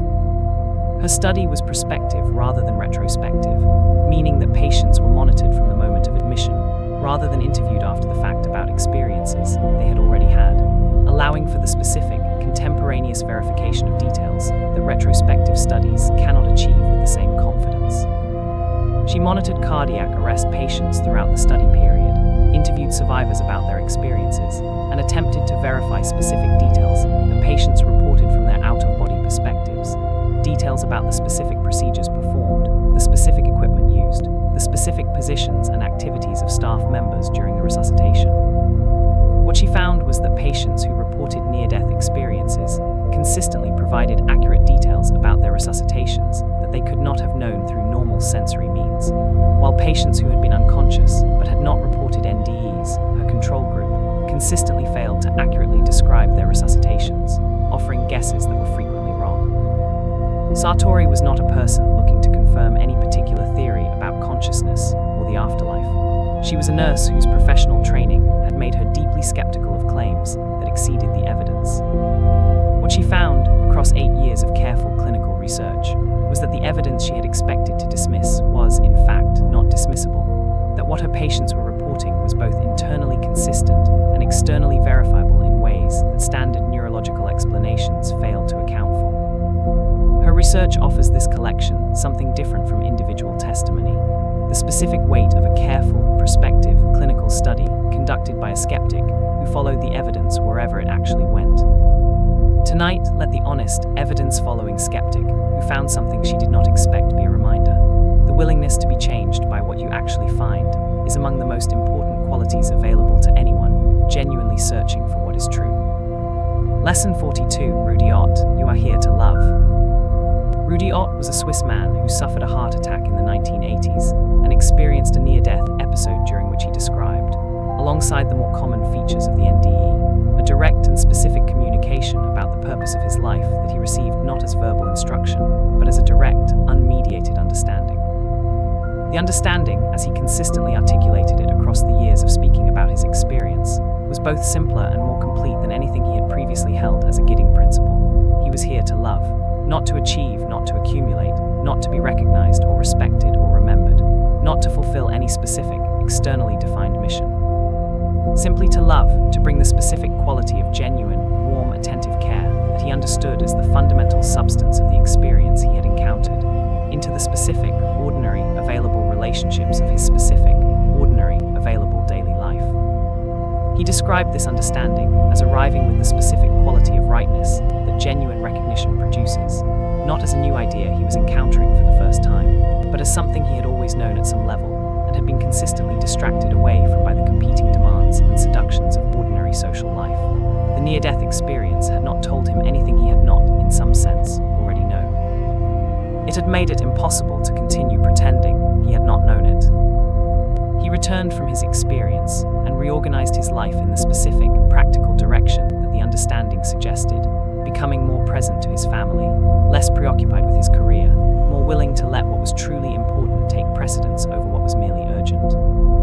The reorganization was not dramatic and not complete. He described it as a direction rather than a destination, a consistent return toward what he now understood as the point, from whatever distance the ordinary demands of daily life had moved him.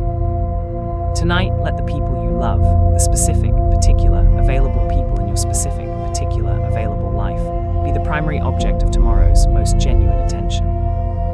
Lesson 43, Crystal McVie. I felt no shame for the first time. Crystal McVie was an American woman from Oklahoma who had spent most of her life carrying a burden of profound shame rooted in childhood sexual abuse and in the subsequent choices and experiences of a difficult adult life. When she experienced a near-death episode in 2009 following a surgical complication.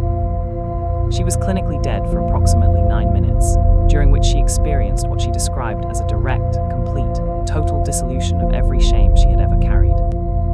She described entering the presence of what she understood as God, a presence of light and love so total that within it, the specific, accumulated weight of decades of shame simply ceased to exist. Not because it was forgiven in the transactional sense of an offense being pardoned, but because in that presence, the entire framework within which shame operated, the framework of inadequacy, of unworthiness, of being fundamentally damaged or tainted, was simply not present. She was seen completely, she described, and in being completely seen, she was completely loved. And the love was so total that there was no remainder of shame on which it had failed to land. She described this as the most important thing that had ever happened to her, not merely the near-death experience in general, but specifically the moment of standing, completely known and completely loved, without shame. She had never experienced this in ordinary life. She did not know it was possible to experience it until the moment it happened. She returned from her experience and spent the following years speaking and writing about it with a directness and a vulnerability that her audiences consistently responded to with recognition.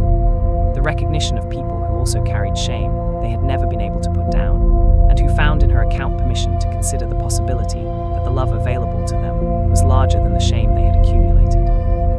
Tonight, whatever shame you carry, however old, however specific, however justified it seems from within the framework that generated it, let the possibility rest with you gently that it may be smaller than the love that surrounds it. Lesson 44, Kathleen Marden. The experience changes how you treat everyone. Kathleen Marden was a researcher and author who, while primarily known for her work on other topics related to unexplained human experience, has contributed to the NDE literature through her careful documentation and analysis of near-death accounts, identifying specific patterns in how the experience changes the behavior of those who have it toward the people in their ordinary daily lives.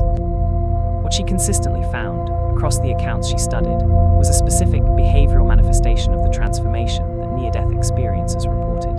A marked increase in what she described as everyday ordinary kindness, not the dramatic, public-facing generosity that would be visible and remarkable, but the small, private, habitual quality of attention and care that people extended to each person they encountered across an ordinary day. The checkout clerk, the neighbor, the colleague, the family member they had previously taken for granted, all of these received from the post-NDE person a quality of genuine, warm, attentive consideration that had not previously characterized the experience as ordinary social interactions.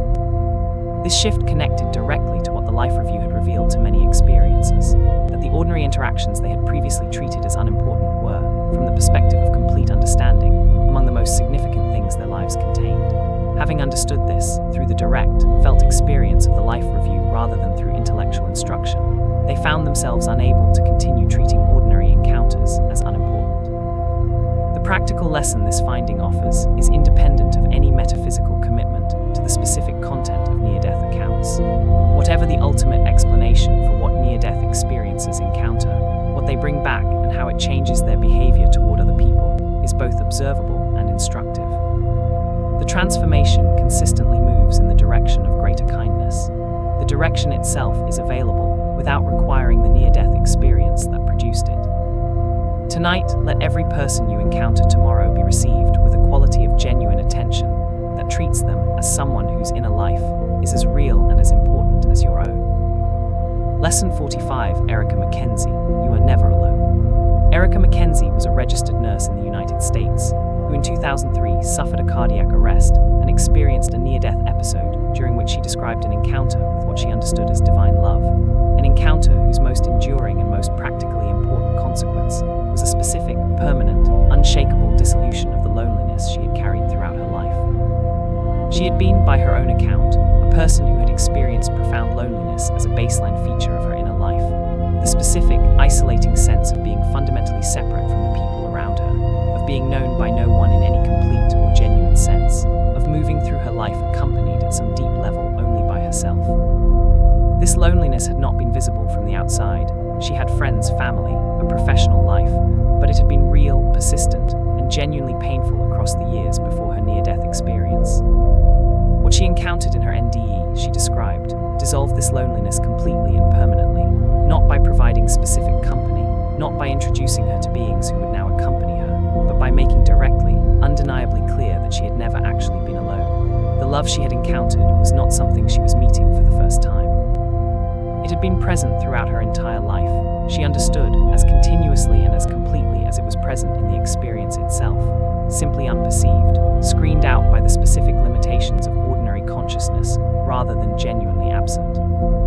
She returned from her experience with what she described as a fundamentally different experience of her own daily life. Not that her circumstances had changed, but that the quality of presence she felt within those circumstances had been permanently altered by the knowledge, arrived at through direct encounter rather than through faith or argument, that she was not alone in any moment of any day.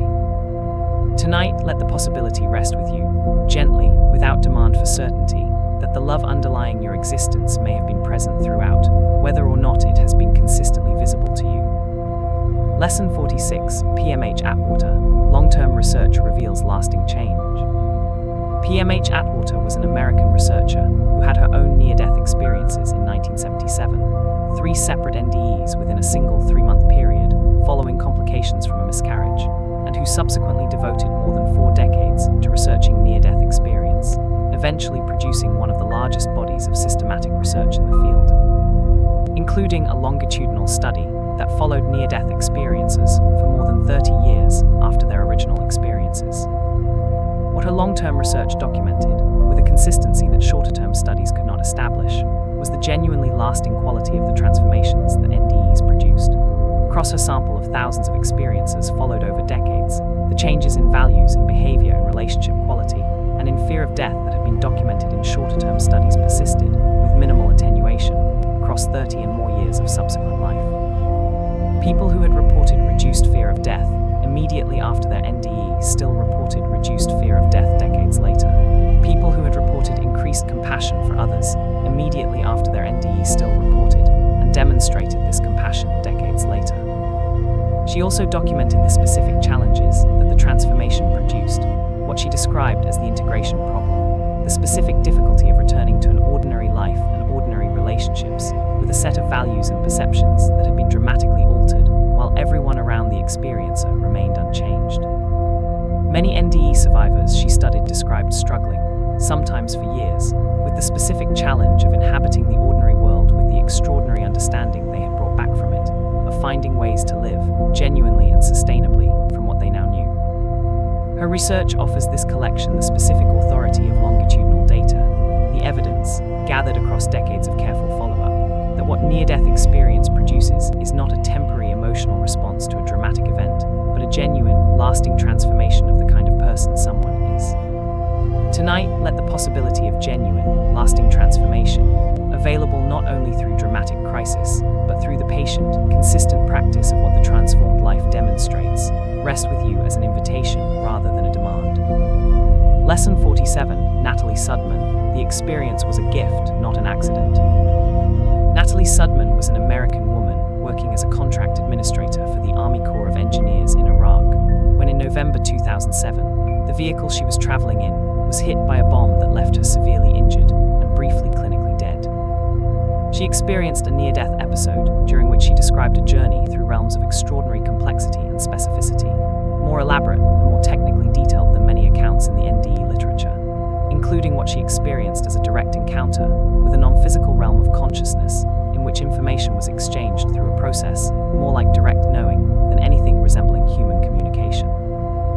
What she described as most important about her experience, and what she consistently emphasized in the years of speaking about it that followed her recovery, was the specific quality of intention and gift that she perceived in the experience itself. The understanding, arrived at within the NDE rather than constructed afterward, that what had happened to her was not an accident that she had survived, but a specific, purposeful offering that she had been given. The bomb, the injury, the near-death experience, she described perceiving all of this, from within the expanded awareness of the NDE, as something that had been arranged in some sense for her specific benefit, carrying in it specific gifts of understanding that no other experience could have delivered. She was careful in offering this account to acknowledge its difficulty, the specific challenge of conveying the perception of purposeful gift in an event of extreme violence, without seeming to trivialize either the violence or the suffering. She was not saying the bomb was good. She was saying that from within the perspective available to her in the NDE, she perceived her encounter with its consequences as containing something she had needed that she could not have received otherwise. Tonight, let whatever has happened to you that seemed only like damage be approached, gently and without demand, with the question, what might this have been offering me that nothing easier could have delivered? Lesson 48, Chris Batts. After the experience, small things become precious. Chris Batts was a British man who suffered a serious illness in the 1990s that produced a near-death episode, and who described in his account something that appears with striking consistency across the NDE literature, but is sometimes underemphasized relative to the more dramatic elements of the experience. A profound, lasting transformation in his relationship with the ordinary, small details of daily life. He described returning from his experience with an almost overwhelming appreciation for things he had previously barely registered. The specific quality of morning light through a window, the texture of a meal, the sound of familiar voices, the simple fact of being present in a body that was breathing and functioning in an ordinary room. These things had not changed. He had changed, specifically. He had lost the habitual inattention that had allowed him to pass through ordinary experience without genuinely receiving it, and what remained was something closer to the quality of perception that, he described, had characterized his near-death experience itself. Everything genuinely present, genuinely vivid, genuinely received. He described this transformation as among the most practically valuable gifts of his experience, more practically valuable, in the texture of daily life, than any specific knowledge about the nature of consciousness or the existence of an afterlife, because it did not depend on any metaphysical claim for its value. It was simply a more genuine presence to what was actually here, available in every ordinary moment. That the near-death experience had delivered by stripping away the specific, habitual inattention through which ordinary consciousness typically processes ordinary experience. His account connects to what multiple researchers have identified as one of the most consistent behavioral consequences of near-death experience, a lasting enhancement in what psychologists call mindfulness or present moment awareness, not as a practice to be deliberately cultivated, but as a natural, apparently permanent consequence of having been to the place where all ordinary things are seen as extraordinary. Tonight, let the specific, small details of this moment, the warmth, the quiet, the simple fact of being here and breathing, be received with something approaching the quality of attention that people like Chris Batts brought back from the edge of death as their most practical gift. Lesson 49, Colton Burpo, a child's account simply told. Colton Burpo was a 3-year-old boy in Nebraska who, in March 2003, underwent emergency surgery for a ruptured appendix that brought him close to death. In the weeks and months following his recovery, he began to describe, spontaneously and in the specific, direct language of a young child, things he described as having experienced while he was on the operating table, things that included meeting a deceased great-grandfather he had never been told about, meeting a sister who had died in a miscarriage before his birth that he had never been told about, and sitting in Jesus' lap. The specific details he provided about people and facts he had no ordinary means of knowing, details confirmed by his parents, who had not shared this information with him, attracted both significant public attention when his account was published and significant critical scrutiny from researchers who examined the case. His account is included in this collection not as proof of any theological claim, but as a specific, documented account of what a 3-year-old reported spontaneously, without the adult cognitive architecture for constructing a culturally expected near-death narrative, in the specific language, and with the specific confusion and incompleteness that genuine direct experience, rather than constructed narrative, tends to produce. What a child's account offers that adult accounts sometimes cannot is the specific absence of the cultural scaffolding that adult NDEs are often accused of being constructed from. A 3-year-old in Nebraska in 2003 does not have a sophisticated theology, a cultural expectation of near-death experience, or a motivation to construct a spiritually meaningful narrative. He has what he saw, and the specific, limited, entirely childlike way he describes it. Tonight, let whatever the specific, unmediated perception of a 3-year-old who had no framework for what he was reporting contributes to this collection be received as its own particular form of testimony, simple, direct, and without the complications of adult interpretation. Lesson 50, a reflection on the halfway point. 50 accounts gathered, and the collection has arrived at its midpoint. What has accumulated across these 50 lessons is a body of testimony so diverse in its specific content, so consistent in its essential direction, and so various in the specific lives it comes from, that it resists any single, simple summary, and yet insists, across all its variation, on a cluster of findings that appear again and again with a consistency that is, at minimum, remarkable. The fear of death dissolves, not in everyone, not immediately, not without integration and difficulty, but consistently, lastingly, across the overwhelming majority of near-death accounts documented by researchers who have studied this phenomenon across decades. The fear that organizes so much of ordinary human behavior, the background anxiety about ending, about loss, about the specific darkness that death seems to promise, appears, in the direct encounter with whatever actually happens at the edge of life, to have been organized around a misunderstanding. Love is what is found, not comfort, not pleasant imagery, not the specific reassurances of any particular theological tradition. Love, overwhelming, unconditional, specific, complete, is what near-death experiencers report encountering at the most fundamental level of their experience, across every cultural context, every religious background, every age and circumstance of approach. Small things matter enormously. The Life Review shows, with a completeness and a specificity that no ordinary moral education can match, that the substance of a life is made of its ordinary moments of kindness, presence, and genuine attention to the people and world immediately in front of it, and that the grand achievements and accumulated status markers that ordinary life is organized around are, from the perspective of complete understanding, far less central than the daily, ordinary. Habitual quality of love brought to daily, ordinary, available encounters. 50 more lessons remain. Let them arrive now, in the deep quiet of the night's second half, carrying whatever they have still to offer. This is explored during sleeping. Lesson 51, Pim van Lommel. The heart stops, but something continues. Pim van Lommel is a Dutch cardiologist who published in 2001, in the prestigious medical journal The Lancet, the results of a 10-year prospective study of near-death experience in cardiac arrest patients, one of the most rigorous and most methodologically careful studies of NDE ever conducted, and one whose appearance in a mainstream medical journal marked a significant moment in the gradual movement of NDE research from the margins toward the center of serious scientific attention. His study followed 344 cardiac arrest patients across 10 Dutch hospitals over a 10-year period, interviewing survivors shortly after their resuscitation, then again at 2 years, and again at 8 years. 62 of his patients, approximately 18%, reported near-death experiences, despite having been clinically dead, with no measurable brain activity during their resuscitations. The experiences reported were consistent with the broader NDE literature, including out-of-body perception, encounters with light and deceased relatives, life review, and the specific, lasting transformation of values and fear of death that characterized NDEs in other studies. Van Lommel's most significant contribution was his systematic attempt to rule out the standard neurological explanations for what his patients reported. Explanations invoking oxygen deprivation, medication effects, psychological expectation, or the residual activity of a dying brain. He found that none of these explanations adequately accounted for the specific features of his data, particularly the enhanced consciousness and accurate, verifiable perceptions that patients reported during the period when their brains were in cardiac arrest and measurably without function. He concluded, with the careful precision of a cardiologist rather than a philosopher, that the data required serious consideration of the possibility that consciousness was not produced by the brain, that the brain might function as a receiver or transmitter of consciousness rather than as its source, and that what continued during clinical death might be an expression of this larger consciousness rather than an artifact of a dying neural system.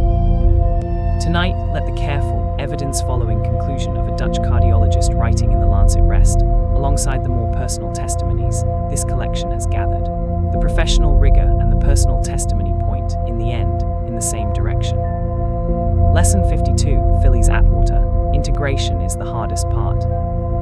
PMH Atwater, the long-term NDE researcher already encountered in this collection, also contributed extensively to documenting one of the most consistently underaddressed aspects of near-death experience, the specific difficulty of the return. Her years of work with thousands of NDE survivors produced a detailed understanding of what she called the integration challenge, the specific, often prolonged, and frequently underestimated difficulty of returning to an ordinary life and ordinary relationships after an experience that had permanently and dramatically altered one's fundamental values and perceptions. What she found consistently across her research was that the transformation produced by the NDE, however genuine and however positive in its direction, did not arrive fully integrated.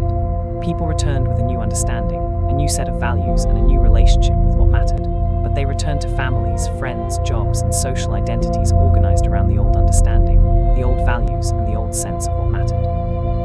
The gap between the two was frequently disorienting, sometimes isolating, and occasionally genuinely destabilizing, producing a period of adjustment that could last years, and that was made more difficult by the absence of any adequate cultural or social support for what the experiencer was navigating. Many near-death experiencers reported that their families and friends, unable to relate to the transformation they had undergone, responded with concern, dismissal, or resistance, treating the change as a sign of psychological difficulty rather than as a genuine, positive transformation that simply needed time and support to integrate. Some experiencers described losing marriages, friendships, and professional relationships during this integration period, as the specific demands of living from what they now knew proved incompatible with the specific expectations of the lives they were returning to. Atwater's research is offered here as both a realistic account of what near-death experience produces and as a tribute to the specific courage required to live, genuinely and sustainably, from what one most deeply knows, when what one most deeply knows has moved significantly ahead of where the world around one currently stands. Tonight, let whatever genuine understanding you carry that the world around you has not yet caught up with be held with something of the patient persistence that genuine knowing, when it has arrived ahead of its time, most requires. Lesson 53, Jan Price. I learned what prayer actually is. Jan Price was an American woman and co-founder of a spiritual foundation who in December 1993 experienced a cardiac arrest that left her clinically dead for over 20 minutes and produced one of the more spiritually detailed and more consistently articulated near-death accounts in the literature. An account that she developed over subsequent years with a specificity and a theological richness that reflected her prior engagement with spiritual questions while also she consistently insisted, going considerably beyond anything she had previously understood or believed. What she described as the most practically important learning of her experience was a revised understanding of what prayer was and what it did. She had prayed throughout her life, she described, primarily as a way of asking for outcomes, asking for protection, asking for the specific things that ordinary life made seem necessary or desirable. What she encountered in her NDE gave her a different understanding. That prayer, in its most fundamental form, was not asking but being fully present to and aligned with the love that, she now understood, was the fundamental nature of the reality she was part of. This shift from prayer as asking to prayer as being was not a diminishment of prayer, but an expansion of it. It made prayer available in every moment rather than only in the deliberate, set-apart moments of formal supplication.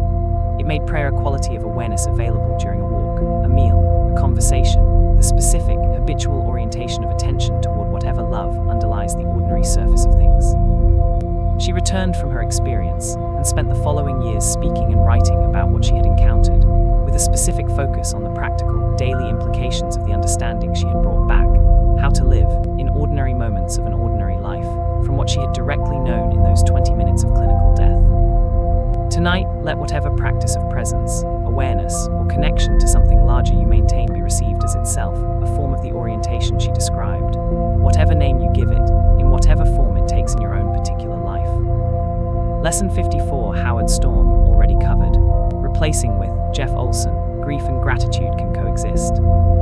Jeff Olson was a 30-year-old advertising executive in Utah when in March 1997, he was in a severe automobile accident that killed his wife and youngest son, critically injured his older son, and left him with injuries so severe that his survival was uncertain. During the emergency medical response to the accident, he experienced a near-death episode in which he described leaving his body and encountering a being of light he identified as God, an encounter during which he experienced both the profound, overwhelming love that characterizes many NDE accounts and a specific, personal confrontation with the question of whether he could find, within his own devastated human grief, the willingness to continue. He described being given, within the experience, the understanding that his wife and son were well, that they were in a state of love and peace that made the specific, ordinary human grief he was experiencing on their behalf both understandable and, from the perspective of what they were experiencing, unnecessary.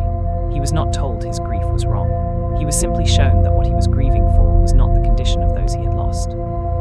He returned from his experience to a recovery that involved multiple surgeries, permanent disability, the raising of his surviving son as a single father, and the specific, prolonged, genuinely difficult work of integrating both his near-death experience and his losses into a life that was still worth living.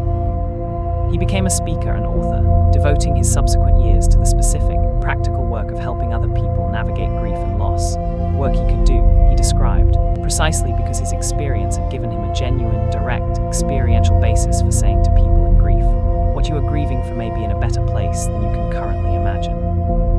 Tonight, let whatever grief you are carrying be held in the awareness that love and loss, grief and gratitude, do not require each other's absence. They can coexist, and sometimes the coexistence is itself the teaching. Lesson 55, Kathymoxia, the everyday is sacred. Kathymoxia was an American woman who experienced a near-death episode following a medical emergency in the 1990s and described, as the most enduring and most practically significant consequence of her experience, a transformation in how she related to the ordinary daily texture of her life, a transformation that made what had previously seemed mundane feel, unmistakably and persistently, sacred. She described this change not as a philosophical position she had adopted, but as a direct perceptual shift that had occurred during her near-death experience, and that had persisted, without diminishment, in the years after it. The specific, ordinary things of daily life, a meal prepared for someone she loved, the specific quality of afternoon light, the sound of a child's laughter, the weight of a book in her hands, continued to carry the quality of significance and beauty that she had experienced in the NDE, rather than fading back into the unremarked background of ordinary attention.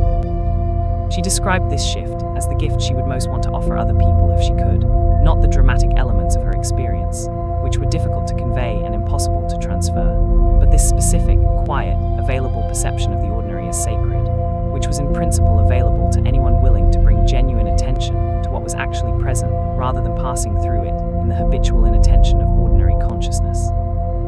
Researchers who have studied the long-term aftermath of near-death experience consistently identify this shift, the lasting enhancement in the quality of attention to ordinary experience, as among the most universal and most practically valuable consequences of the experience.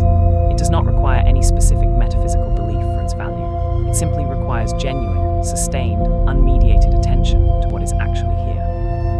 Tonight, let this specific, ordinary hour, this quiet, this warmth, this particular darkness, and this particular moment of rest, be received as what Kathymoxia's experience demonstrated every ordinary moment actually is, fully, completely, already sacred.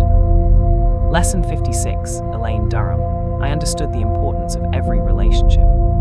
Elaine Durham was an American woman who experienced a near-death episode in the 1980s and described, as among the most significant insights of her experience, a direct apprehension of the importance of relationship, not relationship in the abstract, but the specific, particular relationships of her specific, particular life, seen from the perspective of what they actually meant and what they actually contained.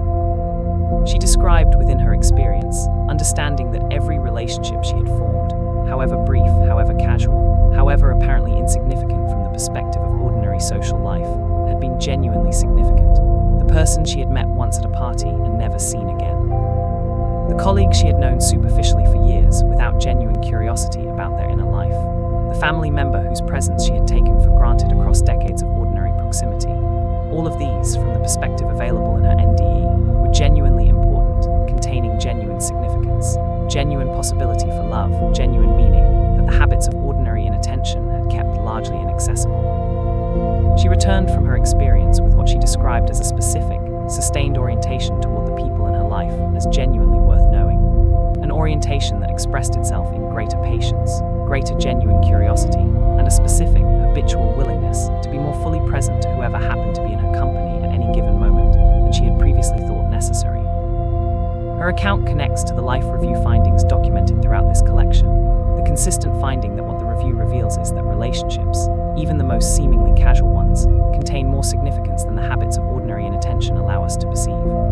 She simply encountered this understanding before the review as a general principle, and brought it back as a practical orientation for the specific relationships available to her in ordinary daily life. Tonight, let whoever shares your life, however peripherally, however ordinarily, be regarded with a little more of the genuine curiosity and genuine attention that Elaine Durham brought back from the edge of death as her most practical gift.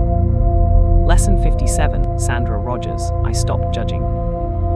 Sandra Rogers was an American woman who had experienced a difficult and painful early life when she attempted suicide and instead experienced a near-death episode that she describes as having permanently altered her relationship with judgment, both the judgment she directed toward others and the judgment she directed toward herself. She described within her experience encountering a love so completely and so permanently non-judgmental that the specific habit of judgment, the habitual, evaluative, categorizing, approving and disapproving relationship with other people and with herself that had characterized her ordinary consciousness, became, in that encounter, instantly recognizable as something she had been trained into rather than something fundamental to the nature of awareness itself.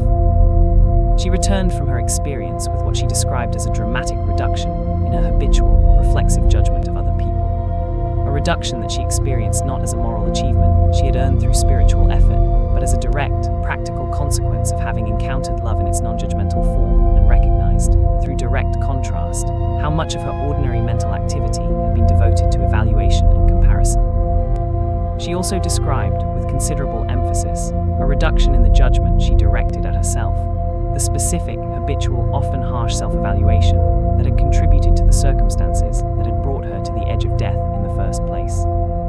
Encountering love that did not judge her had made it possible, for the first time in her life, to consider not judging herself, and this shift, she described, was among the most life-changing and most practically valuable consequences of her experience. Her account is offered here with care and with genuine compassion for what it reveals about the specific vulnerability that brought her to the edge, and with gratitude for what she brought back, which is both honest and genuinely useful. Tonight, let whatever judgment of yourself or of others you are currently carrying be approached with the awareness that love, at its most fundamental, does not judge, and that you are allowed to begin, gently, to follow its example. Lesson 58, Dr. Rajiv Party, the experience crossed cultural boundaries. Rajiv Party was a chief of anesthesiology at a California hospital, a highly successful, materially comfortable physician whose life, by conventional measures, was well organized and well rewarded. When he underwent surgery in December 2010 for complications from a previous surgery and experienced a near-death episode that he described as the most significant event of his life, producing a transformation so complete that his post-NDE life and career bore little resemblance to what had preceded it. He was Hindu by cultural background, and he described his near-death experience as crossing the specific cultural and theological boundaries he had been formed within, encountering not the specific beings and imagery of the Hindu tradition he had grown up in, but a more universal encounter with light, love, and deceased family members whose presence transcended any single tradition's framework. He also described a life review in which the specific hollowness of the life he had been living, the materialism, the status-seeking, the specific, ordinary self-absorption of a successful professional whose success had gradually displaced his capacity for genuine human connection, was made unmistakably visible.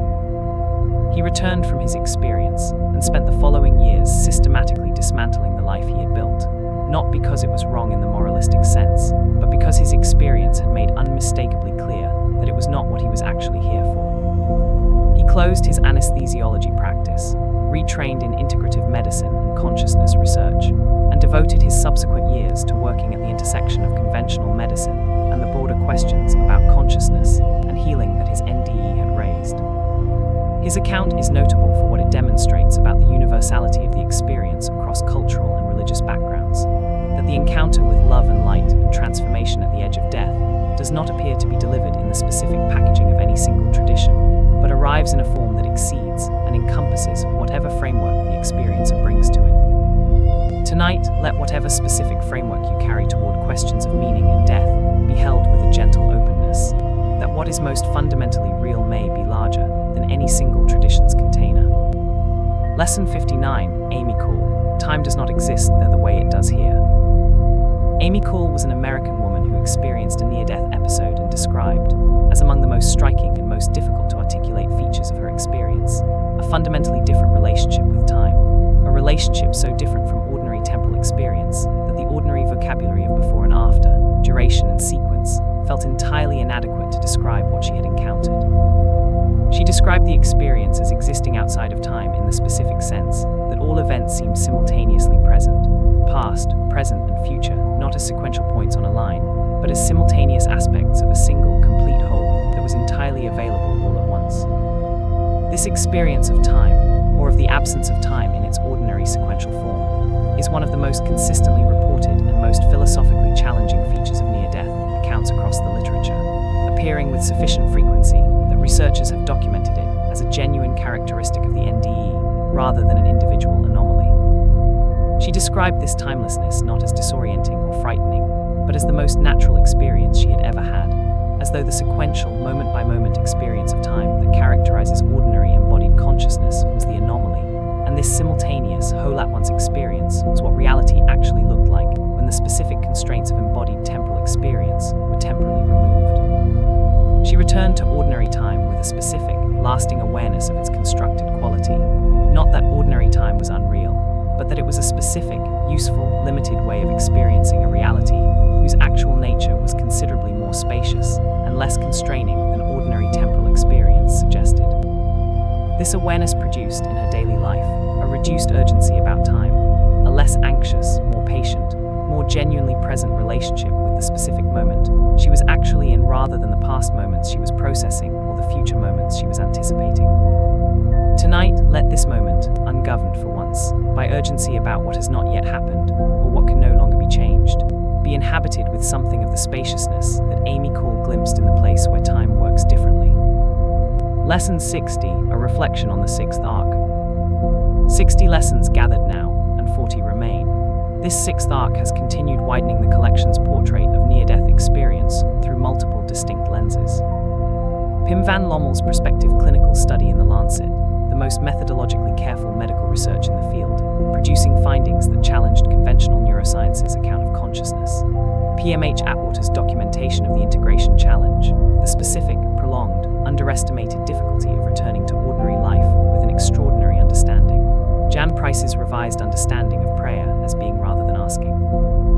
Jeff Olson's navigation of devastating grief, alongside near-death transformation, the coexistence of grief and gratitude as a genuine teaching. Kathy Moxia's lasting perception of the ordinary as sacred. Elaine Durham's transformed relationship with every relationship. Sandra Rogers' encounter with non-judgmental love. Rajiv Pati's cross-cultural encounter that exceeded the boundaries of his own tradition. Amy Cole's experience of time as something simultaneous and whole rather than sequential. What this arc has added to the collection's emerging portrait is a growing depth and complexity. The recognition that near-death experience produces not a simple, uniform transformation, but a varied, nuanced, often difficult set of changes that take different forms in different people and require genuine integration work over time. The transformation is real. It is also complex, demanding, and not without its challenges. What it consistently produces across all this complexity is a more genuine, more present, more loving engagement with the specific life available to the experiencer. The ordinary life with its specific people and specific circumstances, received now with the quality of attention that the extraordinary experience revealed it to deserve. 40 lessons remain. Let them arrive now, in the deep quiet of the night, carrying whatever they have still to offer. This is Explore During Sleeping. Lesson 61, Bruce Grayson. Science takes the experience seriously. Bruce Grayson is a professor of psychiatry and neurobehavioral sciences at the University of Virginia, who has spent more than 4 decades conducting systematic research on near-death experience, one of the longest and most productive research careers in the field. He developed the Grayson NDE scale, a standardized instrument for assessing the depth and features of near-death experiences that has become the most widely used research tool in the field, allowing consistent, comparative data to be gathered across different studies and populations for the first time.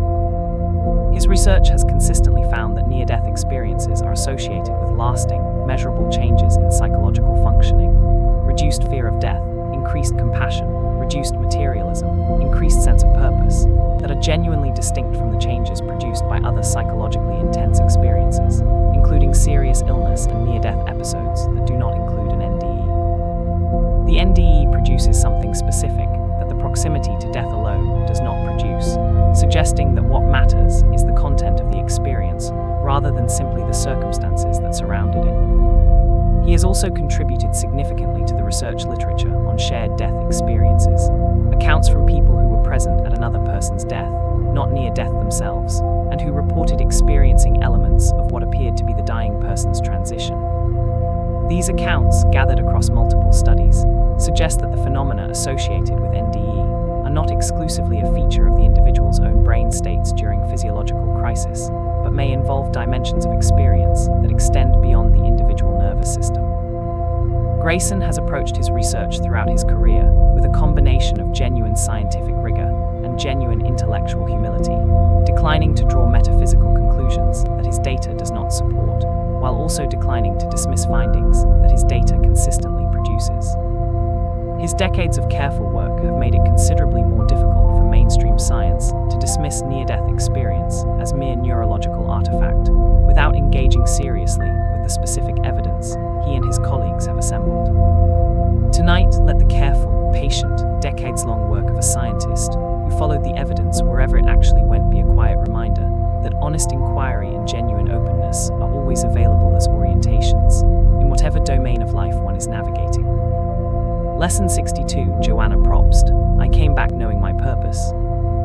Joanna Probst was an American woman who experienced a near-death episode and described, as the most practically life-changing consequence of her experience, a specific, clear, direct sense of purpose that she returned with, not a vague orientation toward being better or more loving, but a specific understanding of what she was here to do, delivered with a directness and a certainty that had no equivalent in her pre-NDE experience of her own life. She described receiving this understanding not as verbal instruction, but as a direct knowing, the same quality of simultaneous, unmediated knowing that multiple accounts in this collection have described as characteristic of communication within the NDE state.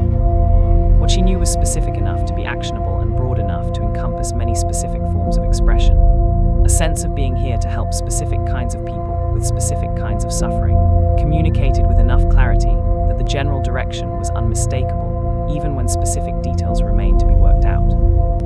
She returned from her experience and spent the following years working toward this purpose, not in a straight line, not without difficulty, but with the specific, orienting certainty of a person who knew, with more confidence than she had ever had about anything, what she was working toward and why.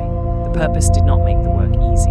It made the work worth doing even when it was difficult. What Probst's account demonstrates, alongside many others in this collection that describe receiving specific purpose or direction within the NDE, is the specific, practical value of clarity about what one is here for, a clarity that most people spend entire lifetimes trying to arrive at through experience and reflection, and that some people, by her account, arrive at in the specific, compressed, unmediated clarity of the near-death state. Tonight, let whatever draws your deepest, most genuine engagement, whatever you feel you are most specifically here to contribute, be approached with a little more of the clarity and the commitment that Joanna Probst brought back as her most practical gift. Lesson 63, Mark McDonough. The experience helped me forgive. Mark McDonough was a teenager in Massachusetts in 1973 when a fire at his home severely burned his mother and killed her shortly afterward, and also severely burned Mark himself, injuries that required years of hospitalization, dozens of surgeries, and a painful, prolonged physical recovery during which he experienced multiple near-death episodes.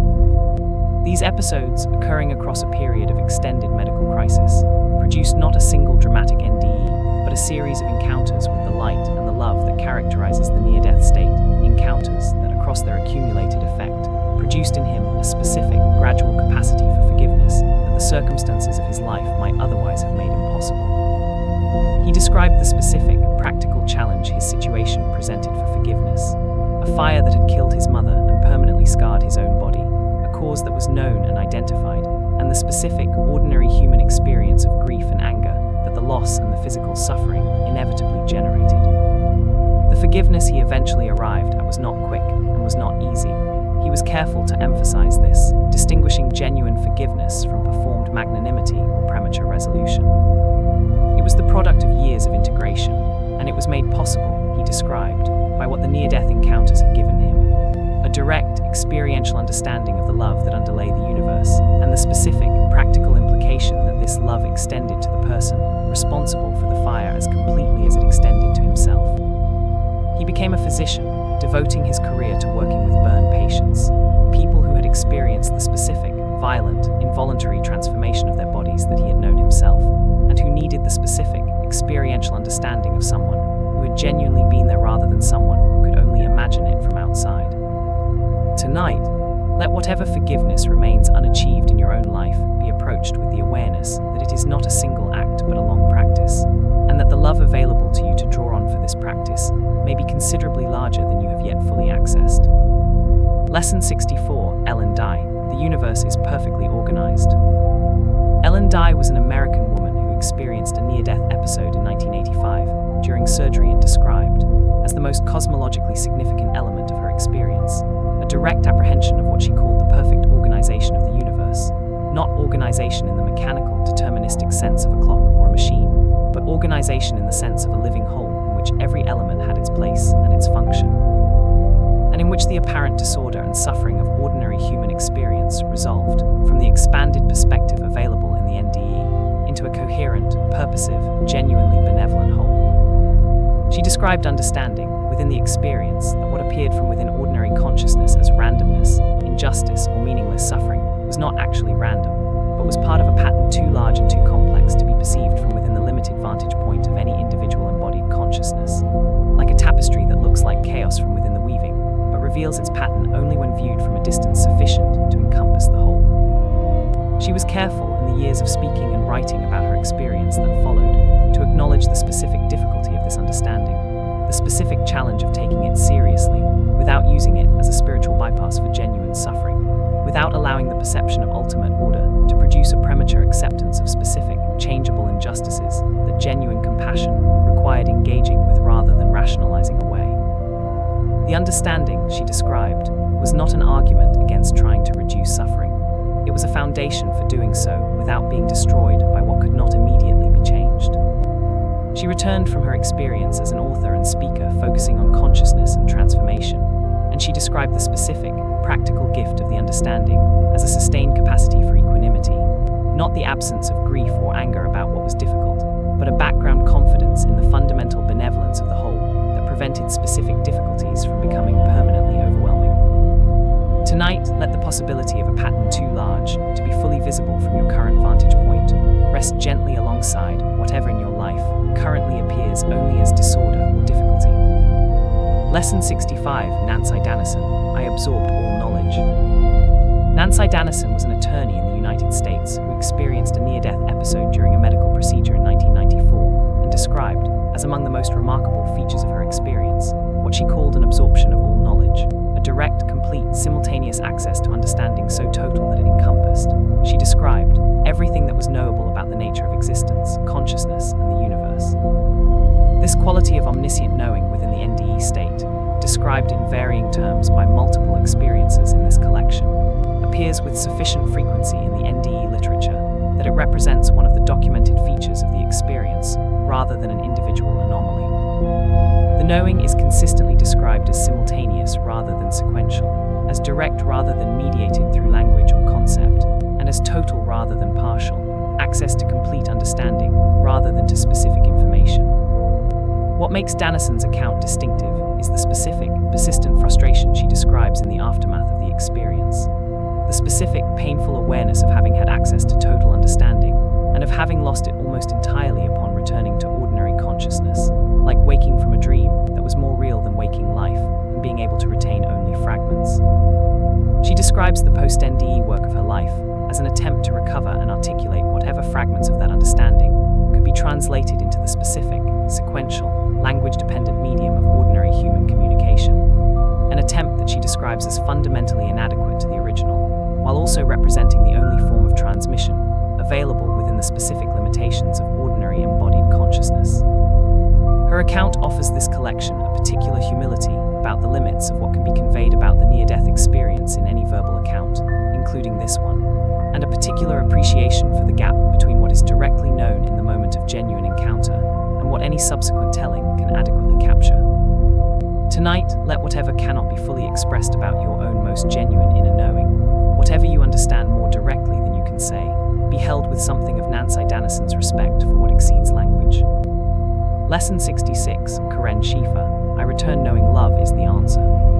Karen Schiefer was an American woman who experienced a near-death episode and described, with the specific, direct simplicity that characterizes many of the most enduring near-death accounts, a return organized entirely around a single understanding. Love was the answer, not to specific questions about theology or metaphysics, to every question, to whatever question any human life was actually asking, underneath all the more specific, surface-level questions that ordinary life generated. She described encountering, within her experience, a being of light who communicated this understanding directly and completely, not as an intellectual proposition to be evaluated, but but as a living reality to be received. And she described receiving it with the specific, complete, unshakable certainty that characterized all genuine understanding within the NDE state. Not belief, not faith, not conviction arrived at through argument, but the specific, direct, unmediated knowing of something that was simply, unquestionably true. She returned from her experience with a single, organizing principle for the subsequent decades of her life. What does love require here? In every specific situation, every specific relationship, every specific choice, the question that organized her response was not what was convenient, what was comfortable, what was socially expected, or what would advance her specific interests.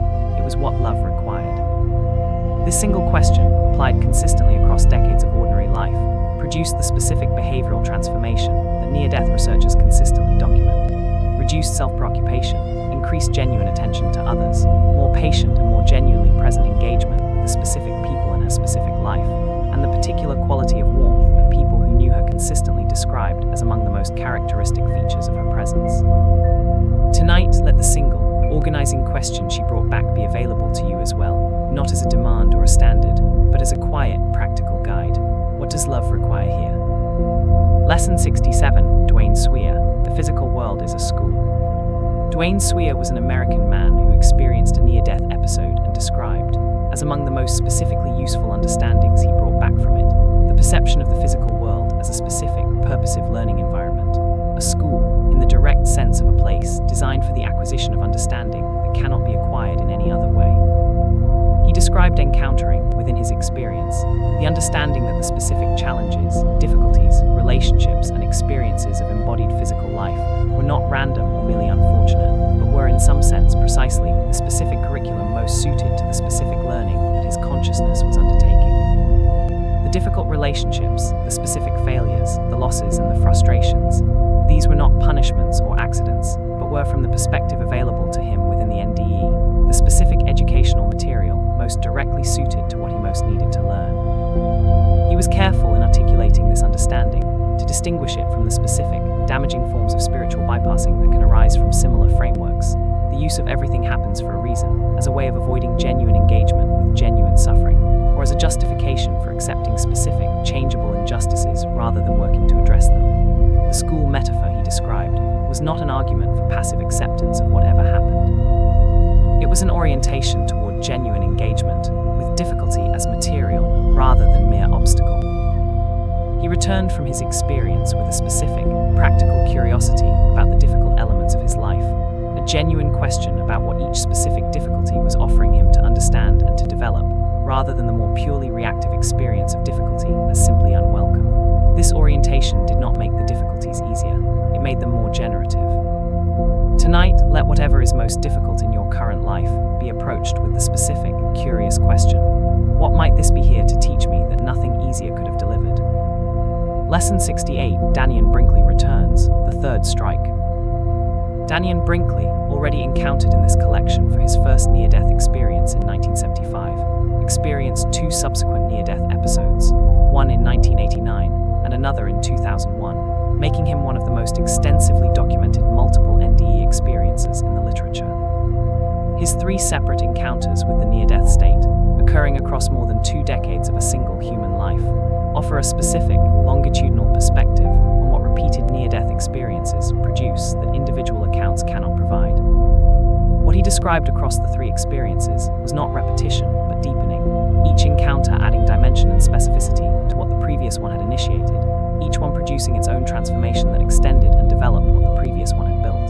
The first experience had shattered his previous life and redirected him toward hospice volunteer work. The second had deepened his understanding of the specific, practical dimensions of what he was here to do. The third had produced what he described as a completion, a settling into the specific purpose that the previous 2 had been progressively revealing. He described the cumulative effect of 3 near-death experiences across a single lifetime as a gradual, progressive clarification of what mattered, a process of elimination in which each successive encounter with the reality underlying ordinary life removed another layer of the specific, ordinary preoccupations and attachments that most of human life is organized around, leaving, with each removal, a cleaner and more genuinely purposive engagement with what remained.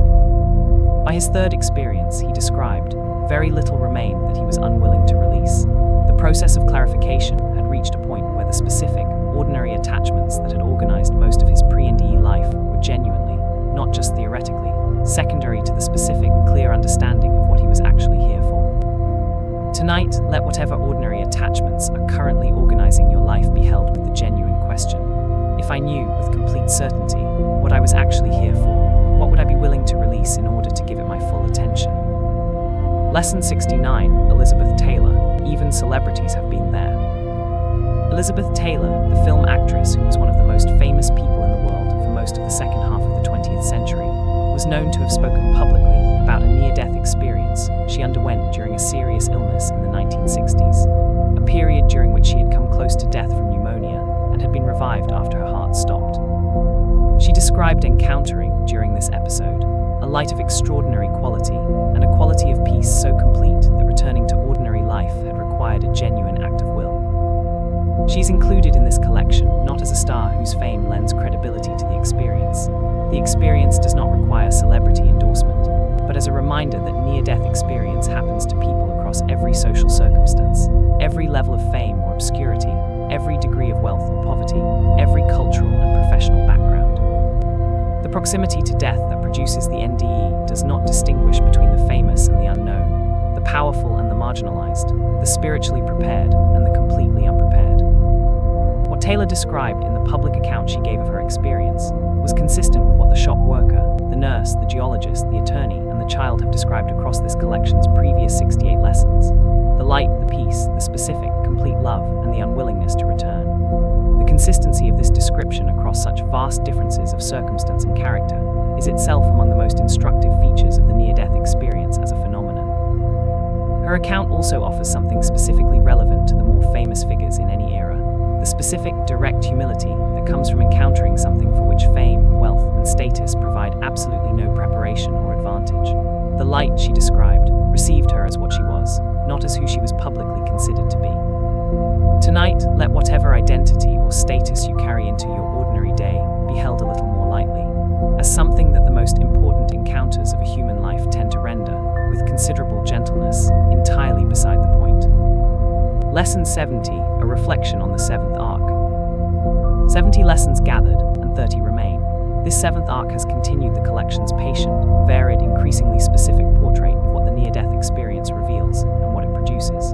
Bruce Grayson's decades of careful research making scientific dismissal less available. Joanna Propst returning with specific, actionable clarity about her purpose.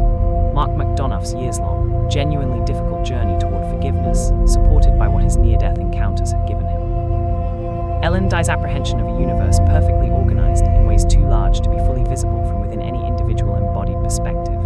Nancy Dannison's absorption of total knowledge and the specific, painful frustration of returning to a consciousness too limited to hold it. Karen Schieffer's single, organizing question: what does love require here? Dwayne Swear's perception of the physical world as a school. Danian Brinkley's 3 near-death experiences and the specific, deepening clarification they produced across 2 decades. Elizabeth Taylor at the threshold and the specific, complete peace she described finding there. What this arc has continued to demonstrate is the breadth and the democracy of near-death experience, that it happens to the famous and the obscure, the scientifically trained and the theologically innocent, the deeply spiritual and the actively skeptical, the young and the very old. It does not select for any particular profile of person or any particular degree of spiritual preparation. It arrives at the edge of death and produces, across all its variations, the same essential finding: that love is what is found, that what matters is how genuinely one has loved, and that the life available on the other side of the encounter is, almost universally, lived more fully, more presently, and more genuinely than the one that preceded it. 30 lessons remain. Let them arrive now, gently, across the deepening quiet of the night's final hours. This is explored during sleeping.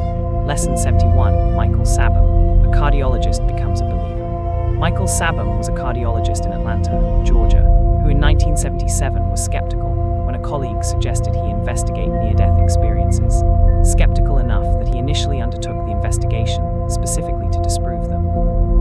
He expected to find that the experiences were easily explained by psychological factors, cultural expectations, or the neurological effects of a dying brain, and that patients who reported them were either confusing dreams with real experience or constructing narratives from cultural material they had previously absorbed. What What he found, across years of systematic, prospective study of cardiac arrest patients, was not what he had expected. He documented, with the specific rigor of a practicing cardiologist who understood exactly what was happening physiologically during the resuscitations his patients described observing from outside their bodies, that what patients reported seeing during their out-of-body experiences was both accurate and included details they could not have known through ordinary means. A patient who had been unconscious throughout a resuscitation described specific procedural details, equipment locations, and staff activities that were subsequently verified, and that could not be explained by prior knowledge or educated guessing. He published his findings in 1982 in Recollections of Death, a medical investigation, a book notable for the specific combination of professional credibility, honest skepticism, and genuine fidelity to evidence that characterized his approach. He had gone looking for a debunking and had found instead data that required a more open-minded account than the one he had brought to the investigation. His account is offered here as a specific, professional medical complement to the more personal testimonies gathered throughout this collection. The evidence of a man who came to the investigation as a skeptic, applied his specific professional expertise as rigorously as he knew how, and arrived, through the data, at conclusions he had not anticipated and could not professionally dismiss. Tonight, let whatever honest investigation you are most afraid of conducting in your own life be approached with something of Sabham's specific, professional willingness to follow the evidence wherever it actually goes, regardless of whether it confirms what you brought to the question. Lesson 72, Lynn Russell. I saw my entire life as meaningful. Lynn Russell was an American woman who experienced a near-death episode during a medical emergency and described, as the most significant and most lasting consequence of her experience, a transformation in how she understood the meaning and purpose of her own ordinary life. A transformation that arrived not through any grand cosmological revelation, but through the specific, detailed experience of her own life review.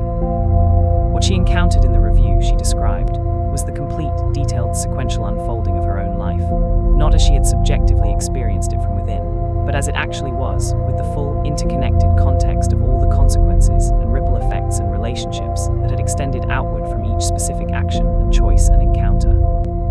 And what she found, looking at her life from this complete, contextual perspective, was that it was meaningful, not despite being ordinary, but in and through its ordinariness. The specific, daily, apparently insignificant moments were, from this perspective, the very substance of the meaning her life had contained.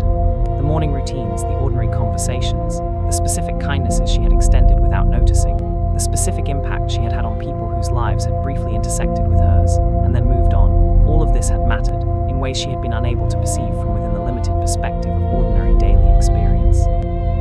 She returned from her experience with a fundamentally different relationship with the ordinary texture of her life, an inability to dismiss any moment as too small to matter, a consistent, gentle attentiveness to the specific significance of what was immediately in front of her.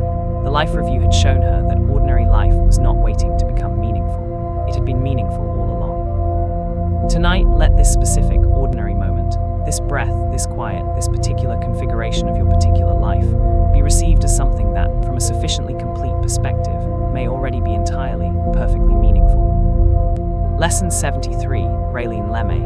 I was given a preview of what was possible.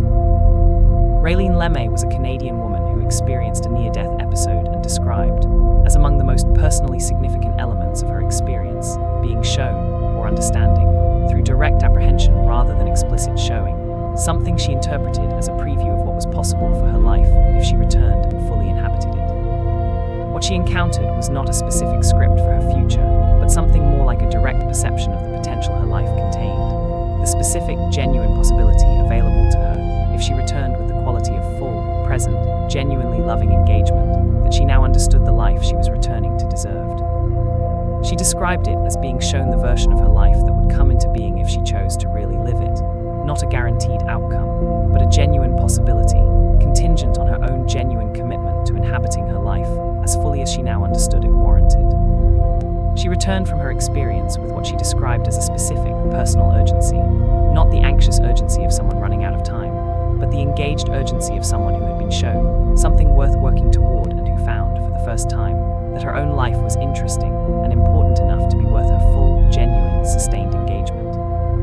What her account offers this collection is something that appears across many NDE testimonies, but is sometimes overshadowed by the more dramatic elements. The specific, practical gift of genuine investment in one's own life, the sense that the specific, particular life each person is living deserves their full attention, full engagement, and full, genuine, sustained commitment to inhabiting it as completely as possible. Tonight, let your own specific life, however ordinary, however far from what you might have wished it to be regarded with genuine investment, as something that contains, somewhere within it, possibilities still worth working toward.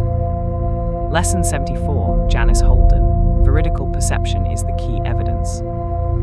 Janice Holden is a professor of counseling at the University of North Texas, whose research on what she calls veridical near-death perception, near-death experiences that include perception of specific, verifiable information that the experiencer could not have known through normal sensory means, has produced one of the most systematic reviews of this evidence available in the academic literature.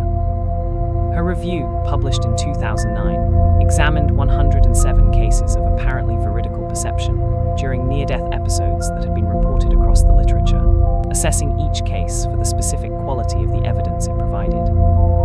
She found that approximately 92% of the cases she examined offered evidence of veridical perception that was potentially accurate, meaning that the specific information reported was consistent with what had actually occurred during the near-death episode, and that a significant subset of these cases involved information that was both accurate and that the experiencer could not have obtained through any conventional means. She was careful about the implications of her findings, acknowledging the methodological challenges involved in retrospective case documentation and the specific difficulties of ruling out all possible conventional explanations for each case. But she concluded that the cumulative weight of the evidence across the full range of cases she examined was sufficient to make a serious scientific case that veridical perception during near-death episodes was a genuine phenomenon that required explanation beyond what current neurological models of consciousness could provide.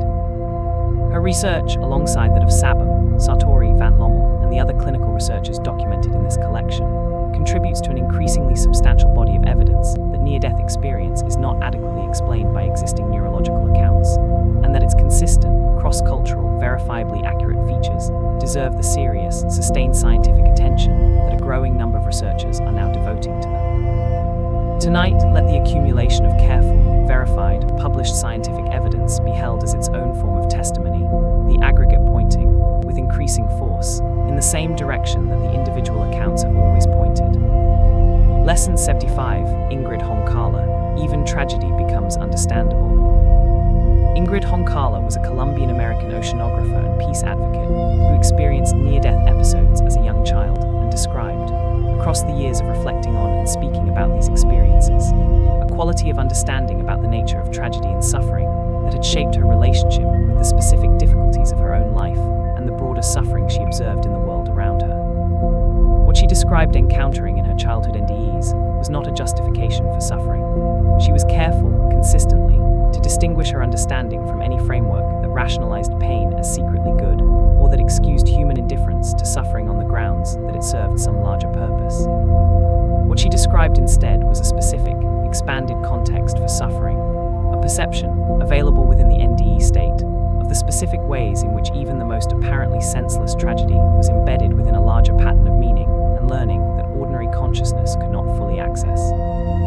She described this understanding as producing not a passive acceptance of tragedy, but a specific, engaged compassion, a compassion that was deepened rather than undermined by the understanding that what appeared to be senseless had, from a more complete perspective, a coherence that ordinary consciousness could not fully perceive. The understanding did not remove the grief. It situated it within a framework large enough to hold it, without being destroyed by it. She became an oceanographer and a peace activist, devoting her professional life to the intersection of environmental science and conflict resolution, work she described as directly motivated by what her childhood near-death experiences had given her, a genuine conviction that the world was worth working for, and a specific, personal urgency about doing this work with whatever time was available. Tonight, let whatever tragedy or senselessness has been part of your own life be held, without demand for premature resolution, within the awareness that the pattern containing it may be larger than what is currently visible. Lesson 76, Doris Zing, Love is What Remains. Doris Zing was a Swiss woman who experienced a near-death episode in the 1980s and described, with the specific, quiet precision of someone who had had decades to distill what the experience had given her, a single, fundamental understanding that she consistently identified as the most important thing she had brought back. Love was what remained when everything else had been stripped away. Not love as an emotion which comes and goes. Not love as a relationship which can be lost. But love as something more fundamental than either. A quality of the universe itself that was neither created by the human capacity for feeling nor destroyed by the human experience of loss, but that was simply there, underlying and pervading everything, available at any moment to anyone who turned their genuine attention toward it. She described having understood, within her experience, that every human being was, at their most fundamental level, an expression of this love, that the specific, particular person each individual appeared to be was a temporary, specific, irreplaceable form that this love had taken, and that the love itself was neither born when the person was born nor ended when the person died, but simply changed its specific form of expression. She returned from her experience with a specific, practical consequence of this understanding, a reduced anxiety about her own death, and a reduced grief about the deaths of people she had loved, not because the grief was suppressed, but because the understanding gave it a context that made it possible to hold without being entirely destroyed by it. The person was gone, and the loss was real, and the love was not gone, and this was also real. Tonight, let whoever you have loved and lost be held in this specific, gentle awareness, that the love between you, whatever form it took, is not among the things that end. Lesson 77, Robert Baer, the experience showed me who I really was. Robert Baer was an American man who experienced a near-death episode following a cardiac arrest and described, as the most personally significant element of his experience, a direct encounter with himself, with what he experienced as his true, essential self, as distinct from the specific, accumulated, socially shaped identity he had constructed and inhabited across decades of ordinary life. He described encountering, within the experience, a quality of self-recognition, seeing himself, clearly and completely, as what he actually was rather than as what he had learned to present, what he had been told he was, or what he had come to believe about himself through the accumulated experience of ordinary social life. This self-recognition was both unflinching and entirely loving. He saw his genuine flaws with a clarity that no ordinary self-assessment had achieved, and he saw his genuine gifts with an equal clarity that ordinary self-assessment had equally failed to register, and the entire seeing was held within a love so complete that the flaws did not produce shame, and the gifts did not produce pride. He described returning from this encounter with a specific, practical consequence, a reduced susceptibility to the specific, ordinary social processes through which ordinary life shapes and distorts one's sense of self, the opinions of others, the comparisons and evaluations, the accumulated self-judgment that most people carry as a baseline feature of their inner life. Having seen himself once, clearly and completely and without distortion, he found it considerably more difficult to accept the distorted, socially constructed version of himself that ordinary life kept trying to reinstall. Tonight, let the possibility rest with you gently that who you actually are may be both more flawed and more genuinely remarkable than the specific, accumulated, socially constructed self-concept you typically inhabit. Lesson 78, Anita Moorjani returns. Living without fear is the work. Anita Moorjani, already encountered in this collection for her experience of near-death during stage 4 lymphoma, has spent the years since her extraordinary recovery speaking and writing about what she considers the most important and most practically difficult consequence of her near-death experience, the ongoing, daily, imperfect, sometimes failing work of actually living without fear. She describes this as the real work that her NDE opened up, not the experience itself, which arrived as a gift she did not have to earn, but the daily practice of inhabiting the life she returned to in a manner consistent with what she had understood in the experience. The experience had shown her that fear, specifically, the chronic, accumulated fear of not being enough, not doing enough, not being sufficiently whatever the specific social context of her life demanded, had been the organizing principle of her pre-NDE existence and the specific, physiological driver of her illness. Returning without reinstalling this fear was, she described, the actual, ongoing challenge. She was frank about the difficulty. She described backsliding, returning, under specific kinds of social pressure or personal difficulty, to the habitual fear responses that had organized her life before her experience. The NDE had not made her immune to fear. It had given her a direct, experiential understanding of what life without fear felt like and what it made possible, and that understanding served as a compass and a destination she could return to whenever she noticed she had drifted away from it. What she consistently described as most practically useful was the specific, daily practice of noticing when fear was driving, noticing the specific, particular moment when a decision was being made from fear rather than from love, and in that noticing, gently redirecting. Tonight, let one specific, available decision tomorrow be made from love just one, Anita Moorjani would say that is exactly the right place to begin. Lesson 79, Margaret Pevek, the NDE made me a better parent. Margaret Pevek was an American woman who experienced a near-death episode and described, as the most specifically practical consequence of her transformation, a fundamental shift in how she was present to her children, a shift that those children, now adults, confirmed in their own accounts of their experience of their mother before and after her near-death experience. She described returning from her experience with what she consistently identified as a genuinely altered quality of presence with her children. Not better parenting techniques or better parenting philosophy, but a different quality of actual, moment-by-moment attentiveness and warmth that her children experienced as palpably different from what had preceded it. The difference was not in what she did, but in how she was, the specific, felt quality of her presence with them, her genuine interest in each of them as the specific, particular, irreplaceable people they were, her patient, warm, genuinely curious attention to their specific inner lives.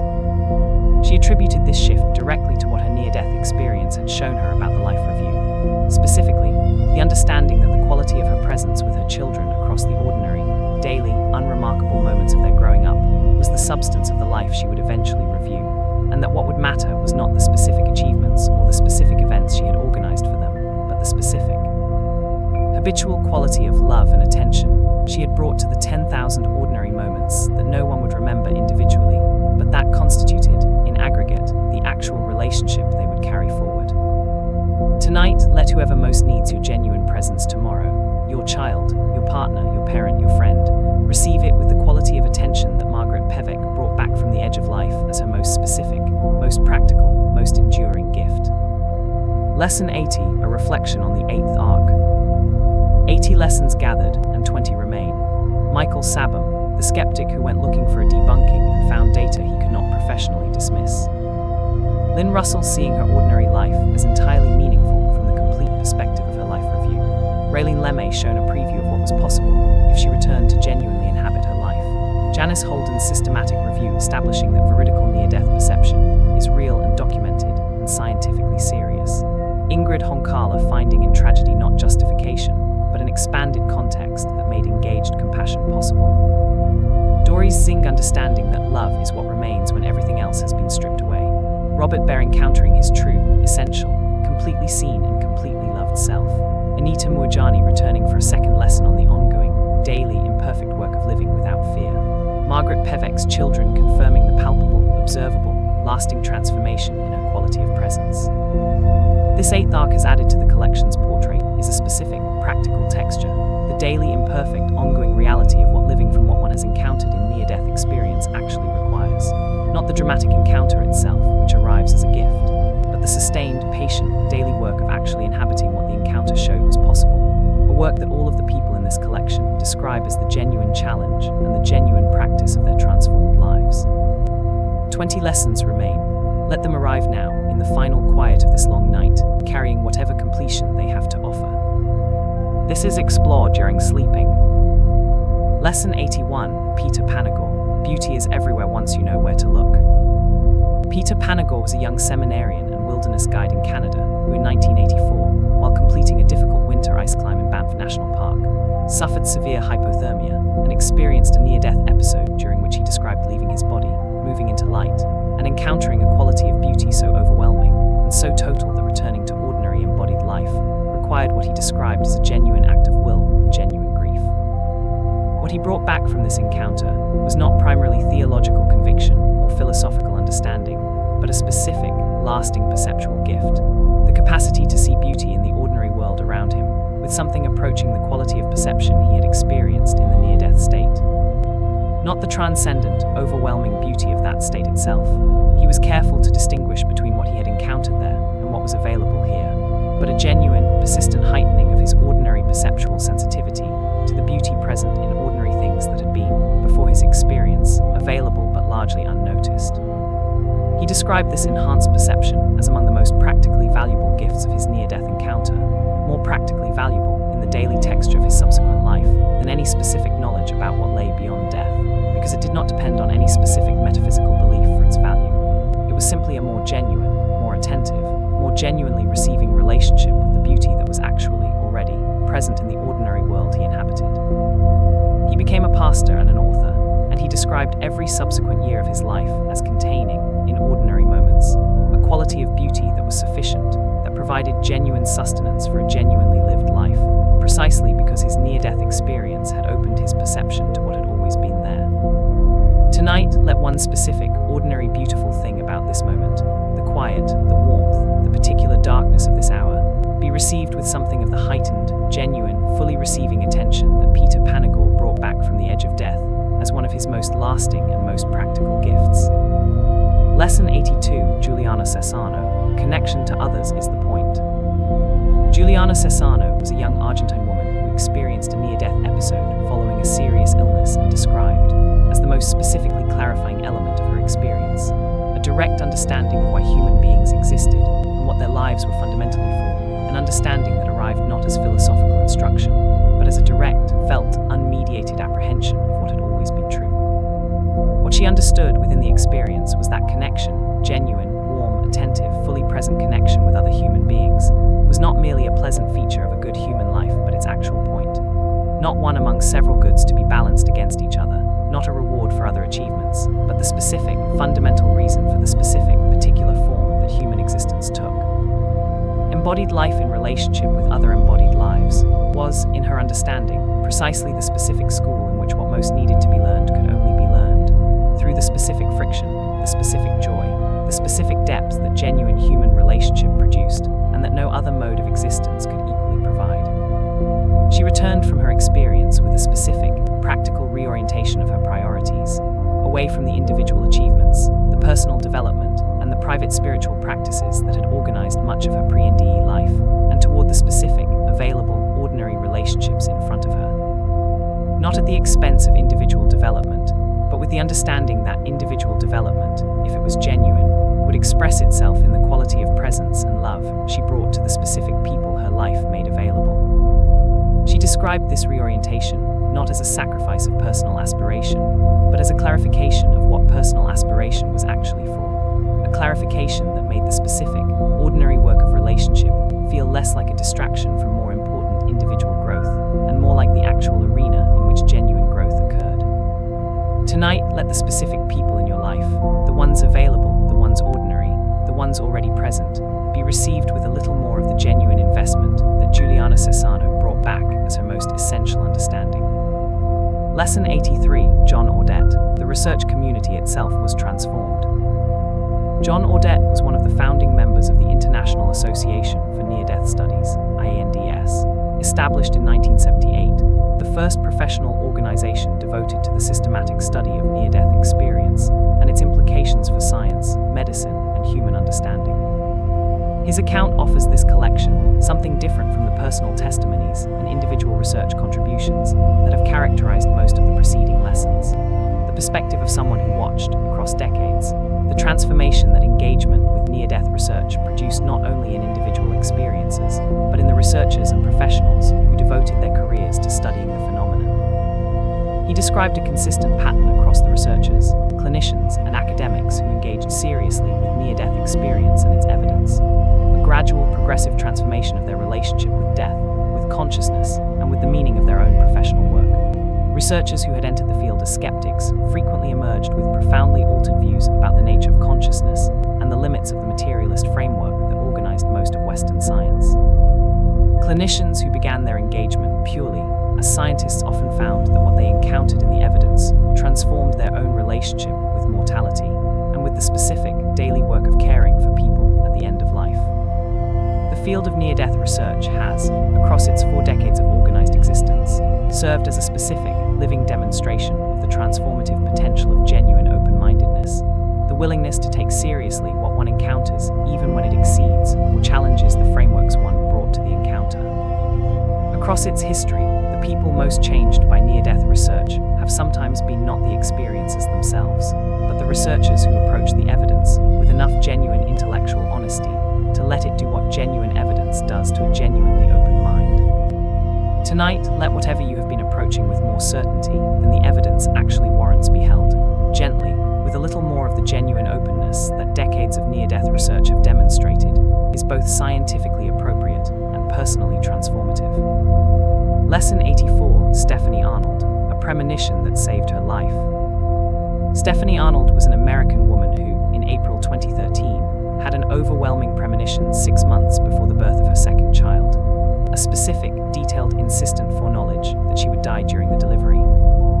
She was so certain of this premonition, and so insistent about communicating it to her medical team, that her obstetrician and anesthesiologist took unusual preparatory measures that would turn out to be precisely the measures required to save her life when she experienced an amniotic fluid embolism during delivery, a condition that kills approximately 80% of women who experience it, and her heart stopped for 37 seconds. During those 37 seconds, she described a near-death experience consistent with the broader NDE literature, including leaving her body, encountering light, and receiving the specific, direct understanding that she was going to be okay and that she would return to her family.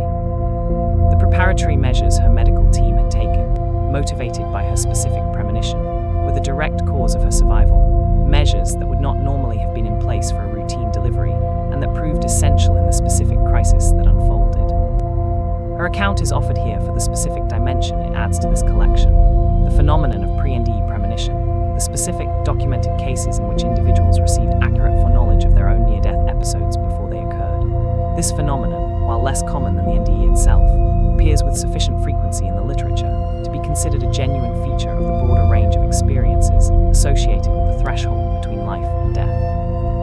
Her story also demonstrates something practically important about the value of taking one's own most genuine inner knowing seriously, even when that knowing is inconvenient, unwelcome, or difficult to communicate to the people who need to act on it. Tonight, let whatever you know most genuinely and most deeply, however difficult to articulate, however unwelcome its implications, be taken seriously enough to act on. Lesson 85, Thomas Benedict, already covered as Mellon Thomas. Replacing with Christian Andreasen, music was what brought me back. Christian Andreasen was an American musician who experienced a severe illness in his 20s that brought him to the threshold of death, and produced a near-death episode during which he described encountering, among the other features characteristic of the NDE state, a quality of music so extraordinary and so beautiful that it exceeded anything he had encountered in ordinary life music that seemed, he described, to be the fundamental language of whatever reality he was experiencing, a form of direct communication between consciousnesses that required none of the specific, sequential, language-dependent machinery of ordinary human communication. He described the music as the element of his experience that most directly motivated his return, not because the music was only available in the near-death state, but because he understood within the experience that music was one of the specific, rare, genuine bridges between the ordinary and the extraordinary, one of the forms through which what was present in the near-death state could most directly and most genuinely reach human consciousness in ordinary life. He returned from his experience with a specific, transformed relationship with his own musicianship, not a better technique or a more sophisticated theoretical understanding, but a different quality of purpose and intention in his work. Music was, in his post-NDE understanding, not primarily a performance or an entertainment or a commercial product, but a genuine vehicle for the specific quality of love and beauty and direct communication that he had encountered in the near-death state, a way of bringing that quality, however partially, into the ordinary world. He described every subsequent performance, every piece composed, every musical encounter with an audience as an attempt to offer, through whatever he had access to in ordinary life, a fragment of what he had most fully encountered at the edge of death. Tonight, let whatever music has been part of your life, heard, sung, remembered, be understood in the fullest possible light, as one of the genuine bridges available between the ordinary and whatever extraordinary underlies it. Lesson 86, Lauren Belg, a doctor who listens. Lauren Belg was a critical care physician who, through years of bedside work with patients in intensive care settings, developed a specific, sustained attention to the near-death and end-of-life experiences her patients described, an attention that led to her book Near Death in the ICU, published in 2015, which documents a series of cases from her own clinical practice with a combination of medical rigor and genuine, compassionate openness that she described as the product of years of listening carefully to what her patients told her. What she found across years of clinical practice was consistent with the broader near-death literature, while carrying the specific weight of first-hand clinical observation. Patients in ICU settings who experienced near-death episodes described experiences that were both genuine and transformative, often with a clarity, specificity, and internal consistency that distinguished them from the confusion and disorientation that typically characterized the medical circumstances surrounding them. And they described these experiences to her not because she solicited them, but because she was, in a clinical environment where such accounts were typically dismissed or ignored, one of the rare practitioners who listened genuinely. Her contribution to this collection is the specific, practical reminder that what people who have been to the edge of death most immediately need from the people around them is the specific, simple, powerful gift of being genuinely heard, not evaluated, not explained away, not referred to a psychiatrist, but listened to with genuine attention and genuine respect for the reality of what they have experienced. This reminder extends well beyond clinical settings. The near-death experiencer returning to ordinary life, navigating the specific challenge of integration already documented in this collection, needs what every person navigating significant transformation needs: the specific, sustained, genuine presence of someone willing to really listen. Tonight, let whoever in your life is carrying something significant and largely unheard be approached tomorrow with a quality of genuine, unhurried, non-evaluative listening that Lauren Belk found, across years of clinical practice, to be among the most healing things available. Lesson 87, Tony Sikoria, the NDE made me a composer. Tony Sikoria was an orthopedic surgeon in New York who in 1994 was struck by lightning while using a public telephone, experienced a near-death episode during which he left his body and encountered the light, and was subsequently revived. In the months following his experience, he described being overwhelmed by a sudden, irresistible passion for classical piano music, a passion that had not existed before his near-death experience, and that expressed itself in an urgent, compulsive need to play the piano, which he had not seriously played since childhood, and then to compose music, which he had never done at all. He taught himself to play again, found a teacher, and began composing, producing, over the subsequent years, a substantial body of original piano music that he performed publicly, and that attracted the attention of neurologist and writer Oliver Sacks, who included Sikoria's case in his book Musicophilia as an example of the sudden onset of musical passion and ability following neurological trauma. What Sikoria's case demonstrates, in the context of this collection, is one of the more striking specific transformations documented in the NDE literature: the emergence of new capacities, interests, or abilities following the near-death experience that had no equivalent in the pre-NDE personality. These reports of new artistic abilities, of suddenly acquired knowledge, of previously absent interests that arrive fully formed, appear with sufficient frequency in the NDE literature to be considered a genuine feature of the aftermath rather than an isolated anomaly. Whether the new capacities represent something brought back from the near-death state, something unlocked in the brain by the physiological event, or something else entirely remains genuinely uncertain. What is certain in Sikoria's case is that the person who survived the lightning strike composed music, and the person who had been struck by the lightning had not. Tonight, let the possibility rest gently, that who you are is not yet entirely fixed, and that what you are most fully capable of becoming may not yet have fully arrived. Lesson 88, Barbara Whitfield, already covered, replacing with Moody returns what 40 years of research taught him. Raymond Moody, who opened this collection's research dimension in Lesson 11 as the man who named the near-death experience, returned across the 4 decades following life after life to develop and deepen his understanding of the phenomenon he had initially documented, producing a substantial body of subsequent work that reflected not only the ongoing accumulation of research evidence, but the specific, personal transformation that 4 decades have sustained. Genuine engagement with near-death experience had produced in him. He described, across interviews and writings from his later career, a gradual but profound shift in his own relationship with death, from the intellectual, clinical, evidence-gathering orientation that had characterized his original research towards something more personally engaged, more genuinely transformed, more directly connected to what the thousands of accounts he had heard and studied across 4 decades had, through sheer accumulated weight, finally produced in him. He described the specific quality of the change as a dissolving, a gradual dissolution of the specific, ordinary intellectual distance that had allowed him to study near-death experience as an interesting phenomenon without being fully changed by it. Across 4 decades of exposure to account after account of people who had been to the edge of death and returned with the same essential finding: love, beauty, transformation. Reduced fear, the cumulative evidence had eventually done to him what it had immediately done to each individual experiencer, made the fear of death genuinely difficult to maintain. He described arriving, through 40 years of sustained research, rather than through a single dramatic encounter, at something very close to what the people he had studied had arrived at in minutes or hours: a genuine, personal, practical freedom specific fear of death that organizes so much of ordinary human behavior and ordinary human suffering. Tonight, let 40 years of patient, honest, evidence-following inquiry stand alongside the individual testimonies in this collection as its own form of testimony, evidence that the truth, patiently sought, eventually reaches even those who approach it primarily through the intellect rather than through direct encounter. Lesson 89, Sarah Hinz, Children Who Almost Died Remember Being Chosen. Sarah Hinz is an American author and researcher who has spent decades collecting accounts from children and adults who describe what she calls pre-birth memories, experiences of choosing or being placed into their specific families and specific lives before their physical birth, alongside near-death experiences that similarly describe a state of existence prior to embodied life.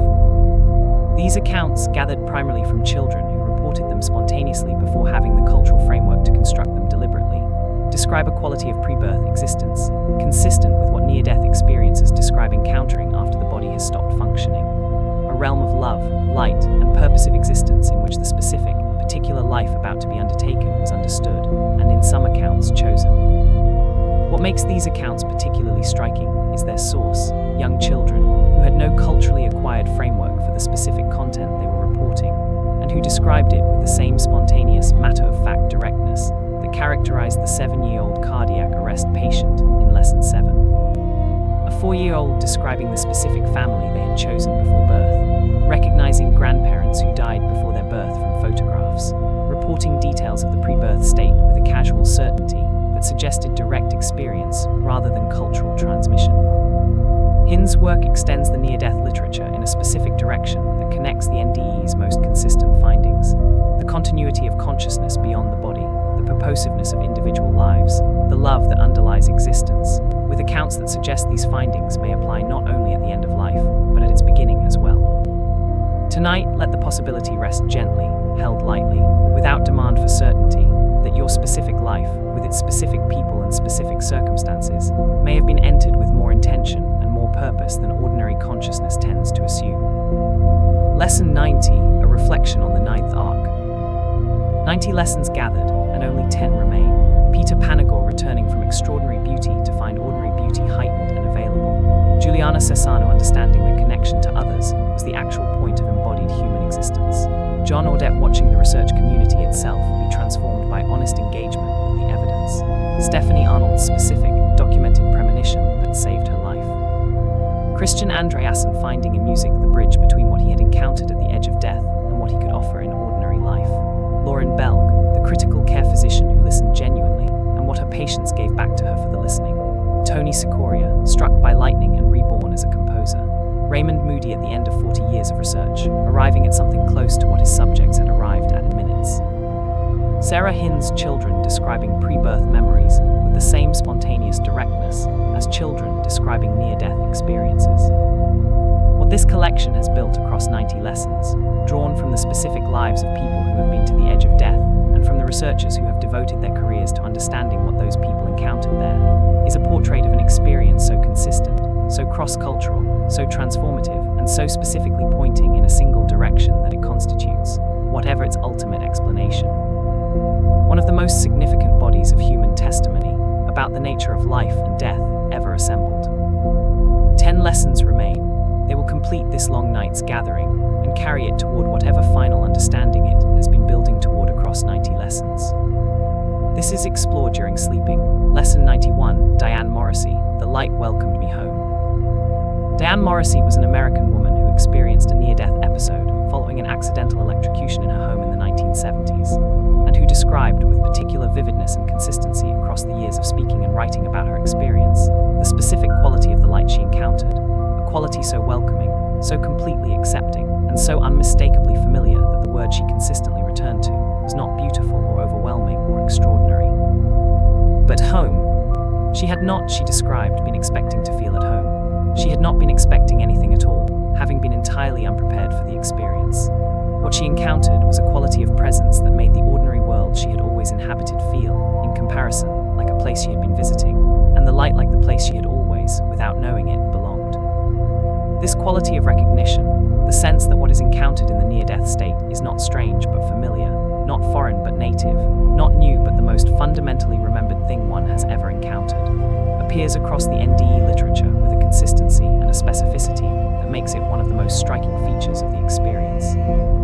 People from wildly different cultural backgrounds, different religious traditions, different prior beliefs about death and what followed it described the same quality, that the light felt like coming home. Diane Morrissey returned from her experience and devoted the subsequent decades to hospice volunteer work and to speaking with people who were dying or who had lost someone they loved. Work she could do, she described, with a specific, genuine, non-performative assurance that what the person she was sitting with was approaching was not a departure but a return. Tonight, let the specific, recurring testimony of people who have been to the threshold and returned, the consistent, cross-cultural finding that what is encountered there feels like home, rest with you as its own quiet, gentle reassurance about the nature of wherever this life is ultimately taking you. Lesson 92, William Peters, Shared Death Experiences.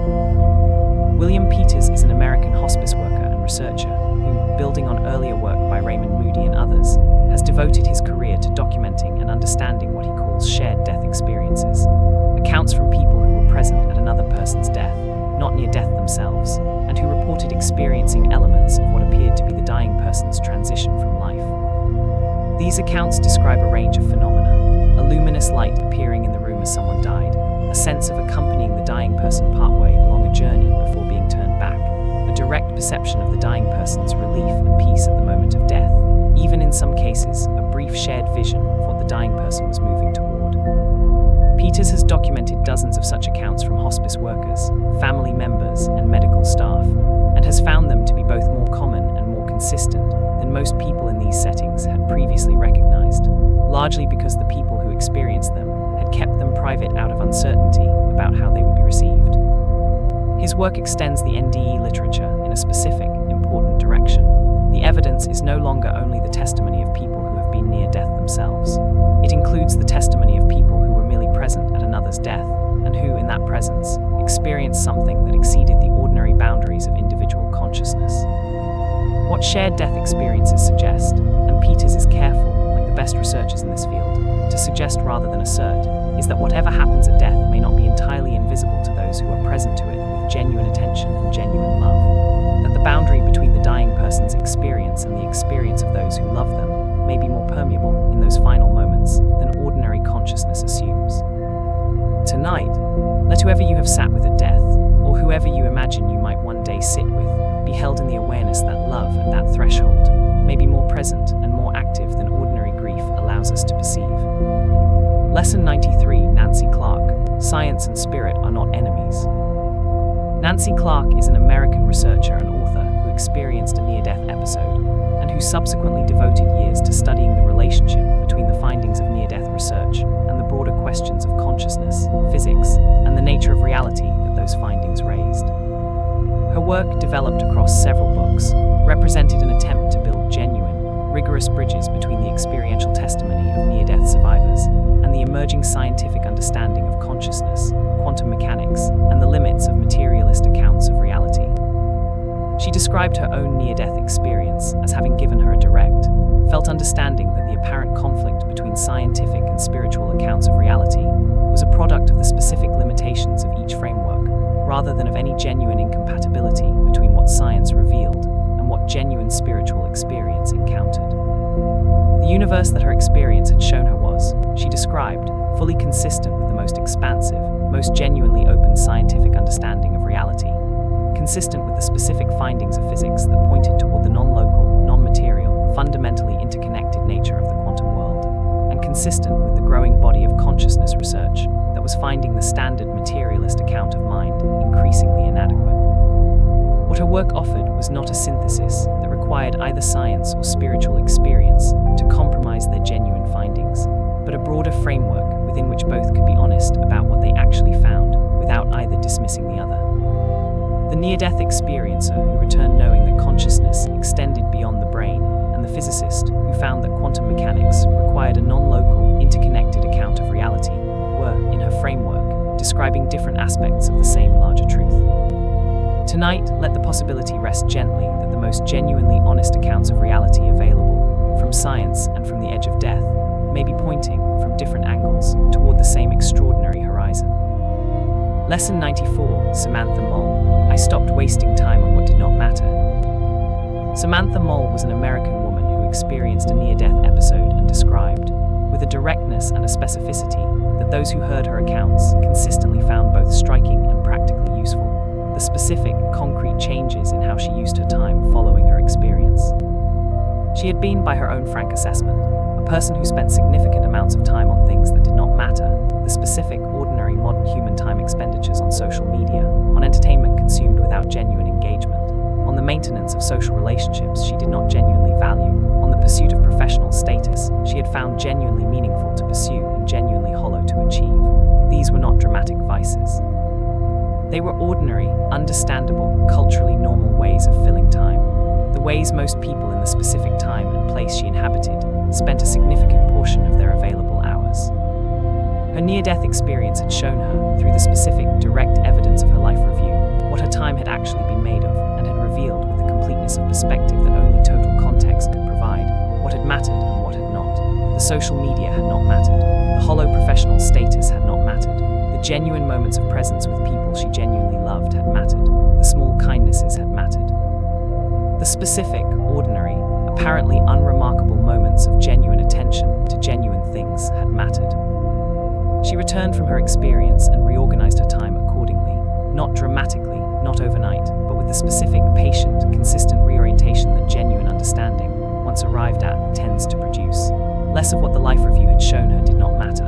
More of what the life review had shown her did. Tonight, let the specific way you spend the ordinary hours of tomorrow be approached with the question that her life review made unavoidable. What, of everything available to me tomorrow, will actually have mattered? Lesson 95, PMH Atwater, already covered. Replacing with Carl Scala, every person you meet has a soul worth knowing. Carl Scala was an Austrian man who experienced a near-death episode following a serious illness and described, as the most specifically practical and most enduring transformation of his experience, a fundamental shift in how he perceived the people he encountered in ordinary daily life, a shift from the habitual, evaluative, categorizing mode of ordinary social perception towards something more directly, more genuinely attentive to what each specific person actually was. He described encountering, within his near-death experience, a direct perception of other people as they actually were at their most fundamental level, not as their roles, their appearances, their social presentations, or their specific behaviors, but as the specific, irreplaceable, genuinely extraordinary consciousness that each person was, beneath and through all of these surface features.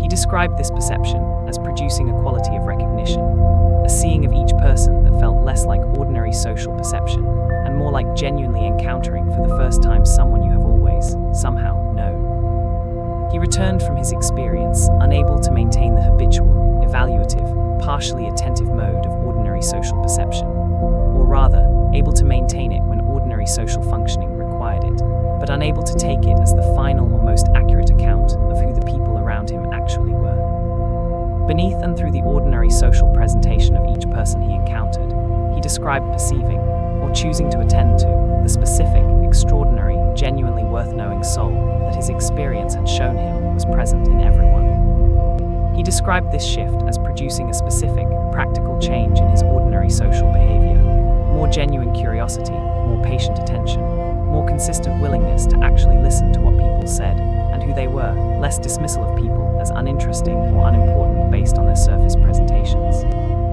Tonight, let whoever you encounter tomorrow be regarded with a little more of the genuine curiosity that Carl Scala brought back from the edge of life, the awareness that beneath the surface of every ordinary person is something genuinely extraordinary and genuinely worth knowing.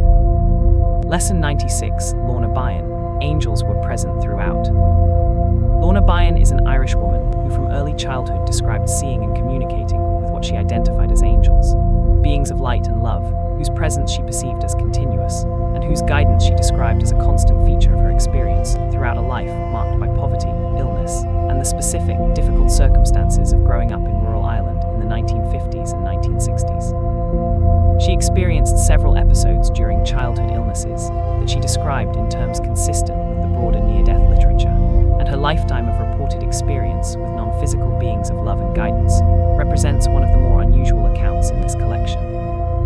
She's included here not as a theological authority, but as a specific, sincere human being who has consistently and coherently described, across decades and multiple books, a quality of experience whose content, beings of love and light, present and available, caring for specific individual human lives with genuine personal attention, is entirely consistent with what near-death experiences across this collection have described encountering at the threshold of death. What Bayan adds to the collection in this context is the suggestion, impossible to verify, offered simply as testimony, that what near-death experiences encounter at the edge of life may not be available only at that extreme edge, but may be present, in forms less dramatically visible, throughout ordinary life to those who are, for whatever reason, able to perceive it. That the love and the presence and the specific, personal care that NDE accounts describe may be the constant background of existence, rather than a special feature of its extreme limit. Whether one finds this suggestion persuasive or not, the quality of experience she describes is genuine, consistent, and offered without demand for specific theological interpretation, simply as the account of what she has perceived, across a lifetime, about the specific nature of the existence she inhabits. Tonight, let the possibility rest, without demand for certainty, that you may be somewhat less alone in this specific life than you ordinarily perceive yourself to be. Lesson 97, Ricky Randolph, the experience changed my priorities instantly. Ricky Randolph was an American man who experienced a near-death episode and described the specific, immediate, dramatic character of the transformation it produced. Not a gradual, years-long integration, but an instant, comprehensive reorganization of his understanding of what mattered, so complete and so immediate that it was visible to the people around him within days of his return. He described emerging from his experience with priorities so radically rearranged that the specific things he had devoted most of his energy to before his near-death episode felt, in its aftermath, almost entirely beside the point. The career ambitions, the financial concerns, the specific social and professional status markers that had organized his daily energy, these had not become unimportant in the sense of being invisible or irrelevant to his ordinary life, but they had become genuinely secondary in a way they had not been before, with a certainty and a stability that did not fade across the years of reflection that followed. What had moved to the center, instantly, completely, and with a permanence that he consistently reported had not diminished across the years, was the specific, ordinary, available people in his life, and the specific, ordinary, available quality of genuine presence and genuine love he could bring to his encounters with them. Family members described the change as palpable and immediate, as though a different person had returned from the hospital than had entered it.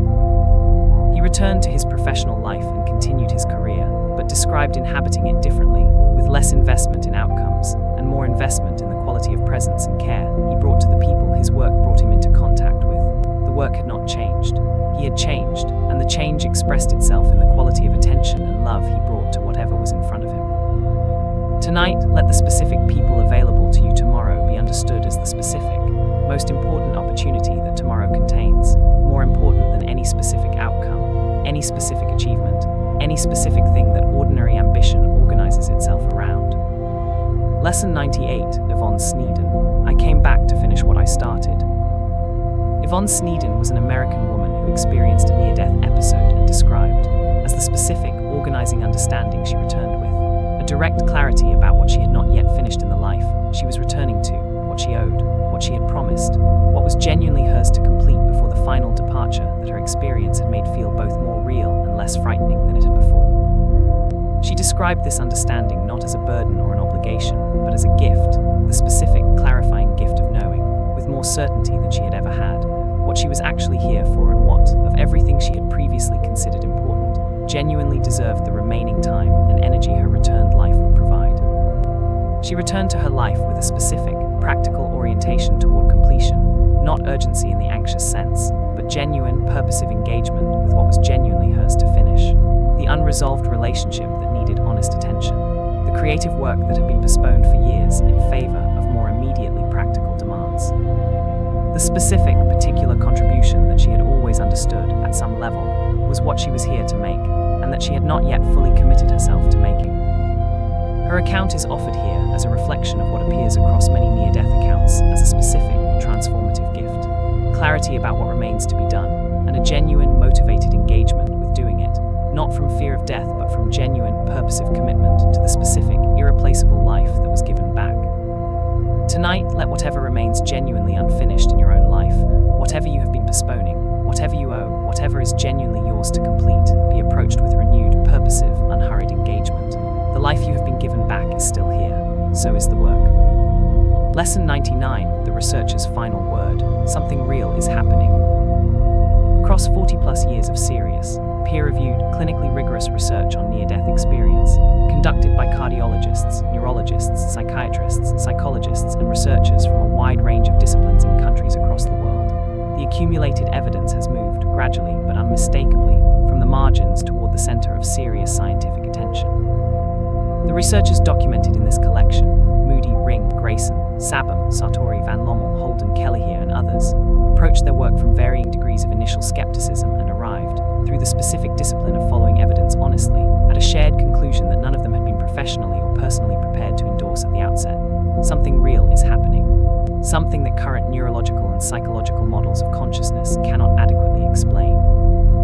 Something that appears, across diverse cultures, diverse individuals, and diverse circumstances, with a consistency and a specificity that makes the standard dismissals, hallucination, oxygen deprivation, cultural expectation, progressively more difficult to sustain against the full weight of the accumulated evidence. None of these researchers claimed that the evidence proved the existence of an afterlife. None of them claimed to have solved the hard problem of consciousness. None of them offered their findings as a complete or final account of what near-death experience was, or what it ultimately revealed about the nature of death and what followed it. What they offered, with the accumulated authority of decades of careful, honest, methodologically rigorous work, was more modest and more genuinely significant. The finding that the standard dismissal was no longer scientifically adequate, that the evidence demanded a more open account, and that what near-death experiences reported, consistently, cross-culturally, verifiably, transformatively, deserved to be taken seriously as evidence about the nature of consciousness and its relationship to the brain, to the body, and to whatever lay beyond the specific moment of physical death. Tonight, let the accumulated, careful, honest testimony of 40 years of research rest alongside the personal accounts that have filled this collection, each confirming, from its different angle, that what the people who have been to the edge of death report encountering there is both real and worth taking seriously. Lesson 100, the final lesson, what the edge of death teaches about living. 100 accounts gathered across this long night, 100 specific people who were taken to the edge of death and sent back with something they had not brought with them when they arrived at that edge. Something simple, something consistent. Something that, in the specific, particular, irreplaceable form it took for each individual who encountered it, changed the remainder of that person's life in the same direction. More love, less fear, more presence, more genuine attention to what was actually available in the ordinary, unremarkable, daily texture of their specific lives. The scientists who studied these accounts, who approached them with professional skepticism, applied rigorous methodology, and followed the evidence wherever it actually went, arrived, through decades of patient, honest work, at findings that their own training had not prepared them to produce. That what was reported was real, that it was consistent, that it was transformative, and that it exceeded what current accounts of consciousness could adequately explain. The people who came back from the edge, the neurosurgeon, the attorney, the mechanic, the child, the musician, the nurse, the cardiologist, the art professor, the swimmer in the Pacific Ocean, came back from vastly different encounters with the same essential finding. That love was what was found, that love was what mattered, that love was, at the most fundamental level, what the universe was made of, what each individual life was made for. They did not return from their experiences with elaborate theological systems or complicated metaphysical frameworks. They returned with something more immediate and more actionable than any theology, the direct, unshakable, experiential knowledge that the quality of love they brought to the specific, ordinary, available moments of their specific, ordinary, available lives was the substance of what their lives contained, and that this love, offered genuinely and consistently to the specific, particular, irreplaceable people available to them in each specific, ordinary day, was both sufficient and genuinely, cosmically important. This is what 100 people who were shown the edge of death and sent back want you to know. Not as argument, not as prescription, not as theology, as testimony. Specific, direct, genuine human testimony from people who have been somewhere most of us have not yet been, and who came back wanting, above everything, to tell us this. Close your eyes, breathe slowly. 100 people who looked at the edge of death and came back to tell us what they found have kept you company across this long night. What they found was love, not as consolation for what was lost, but as the fundamental nature of what was always there. Let this understanding settle now into the deep quiet below thought, below language, below the reach of the day's noise. You are not alone, you are loved. And whatever waits at the end of this life, the people who have glimpsed it consistently, across every culture, every every century, every circumstance of approach report the same thing. It feels like coming home. This is explored during sleeping.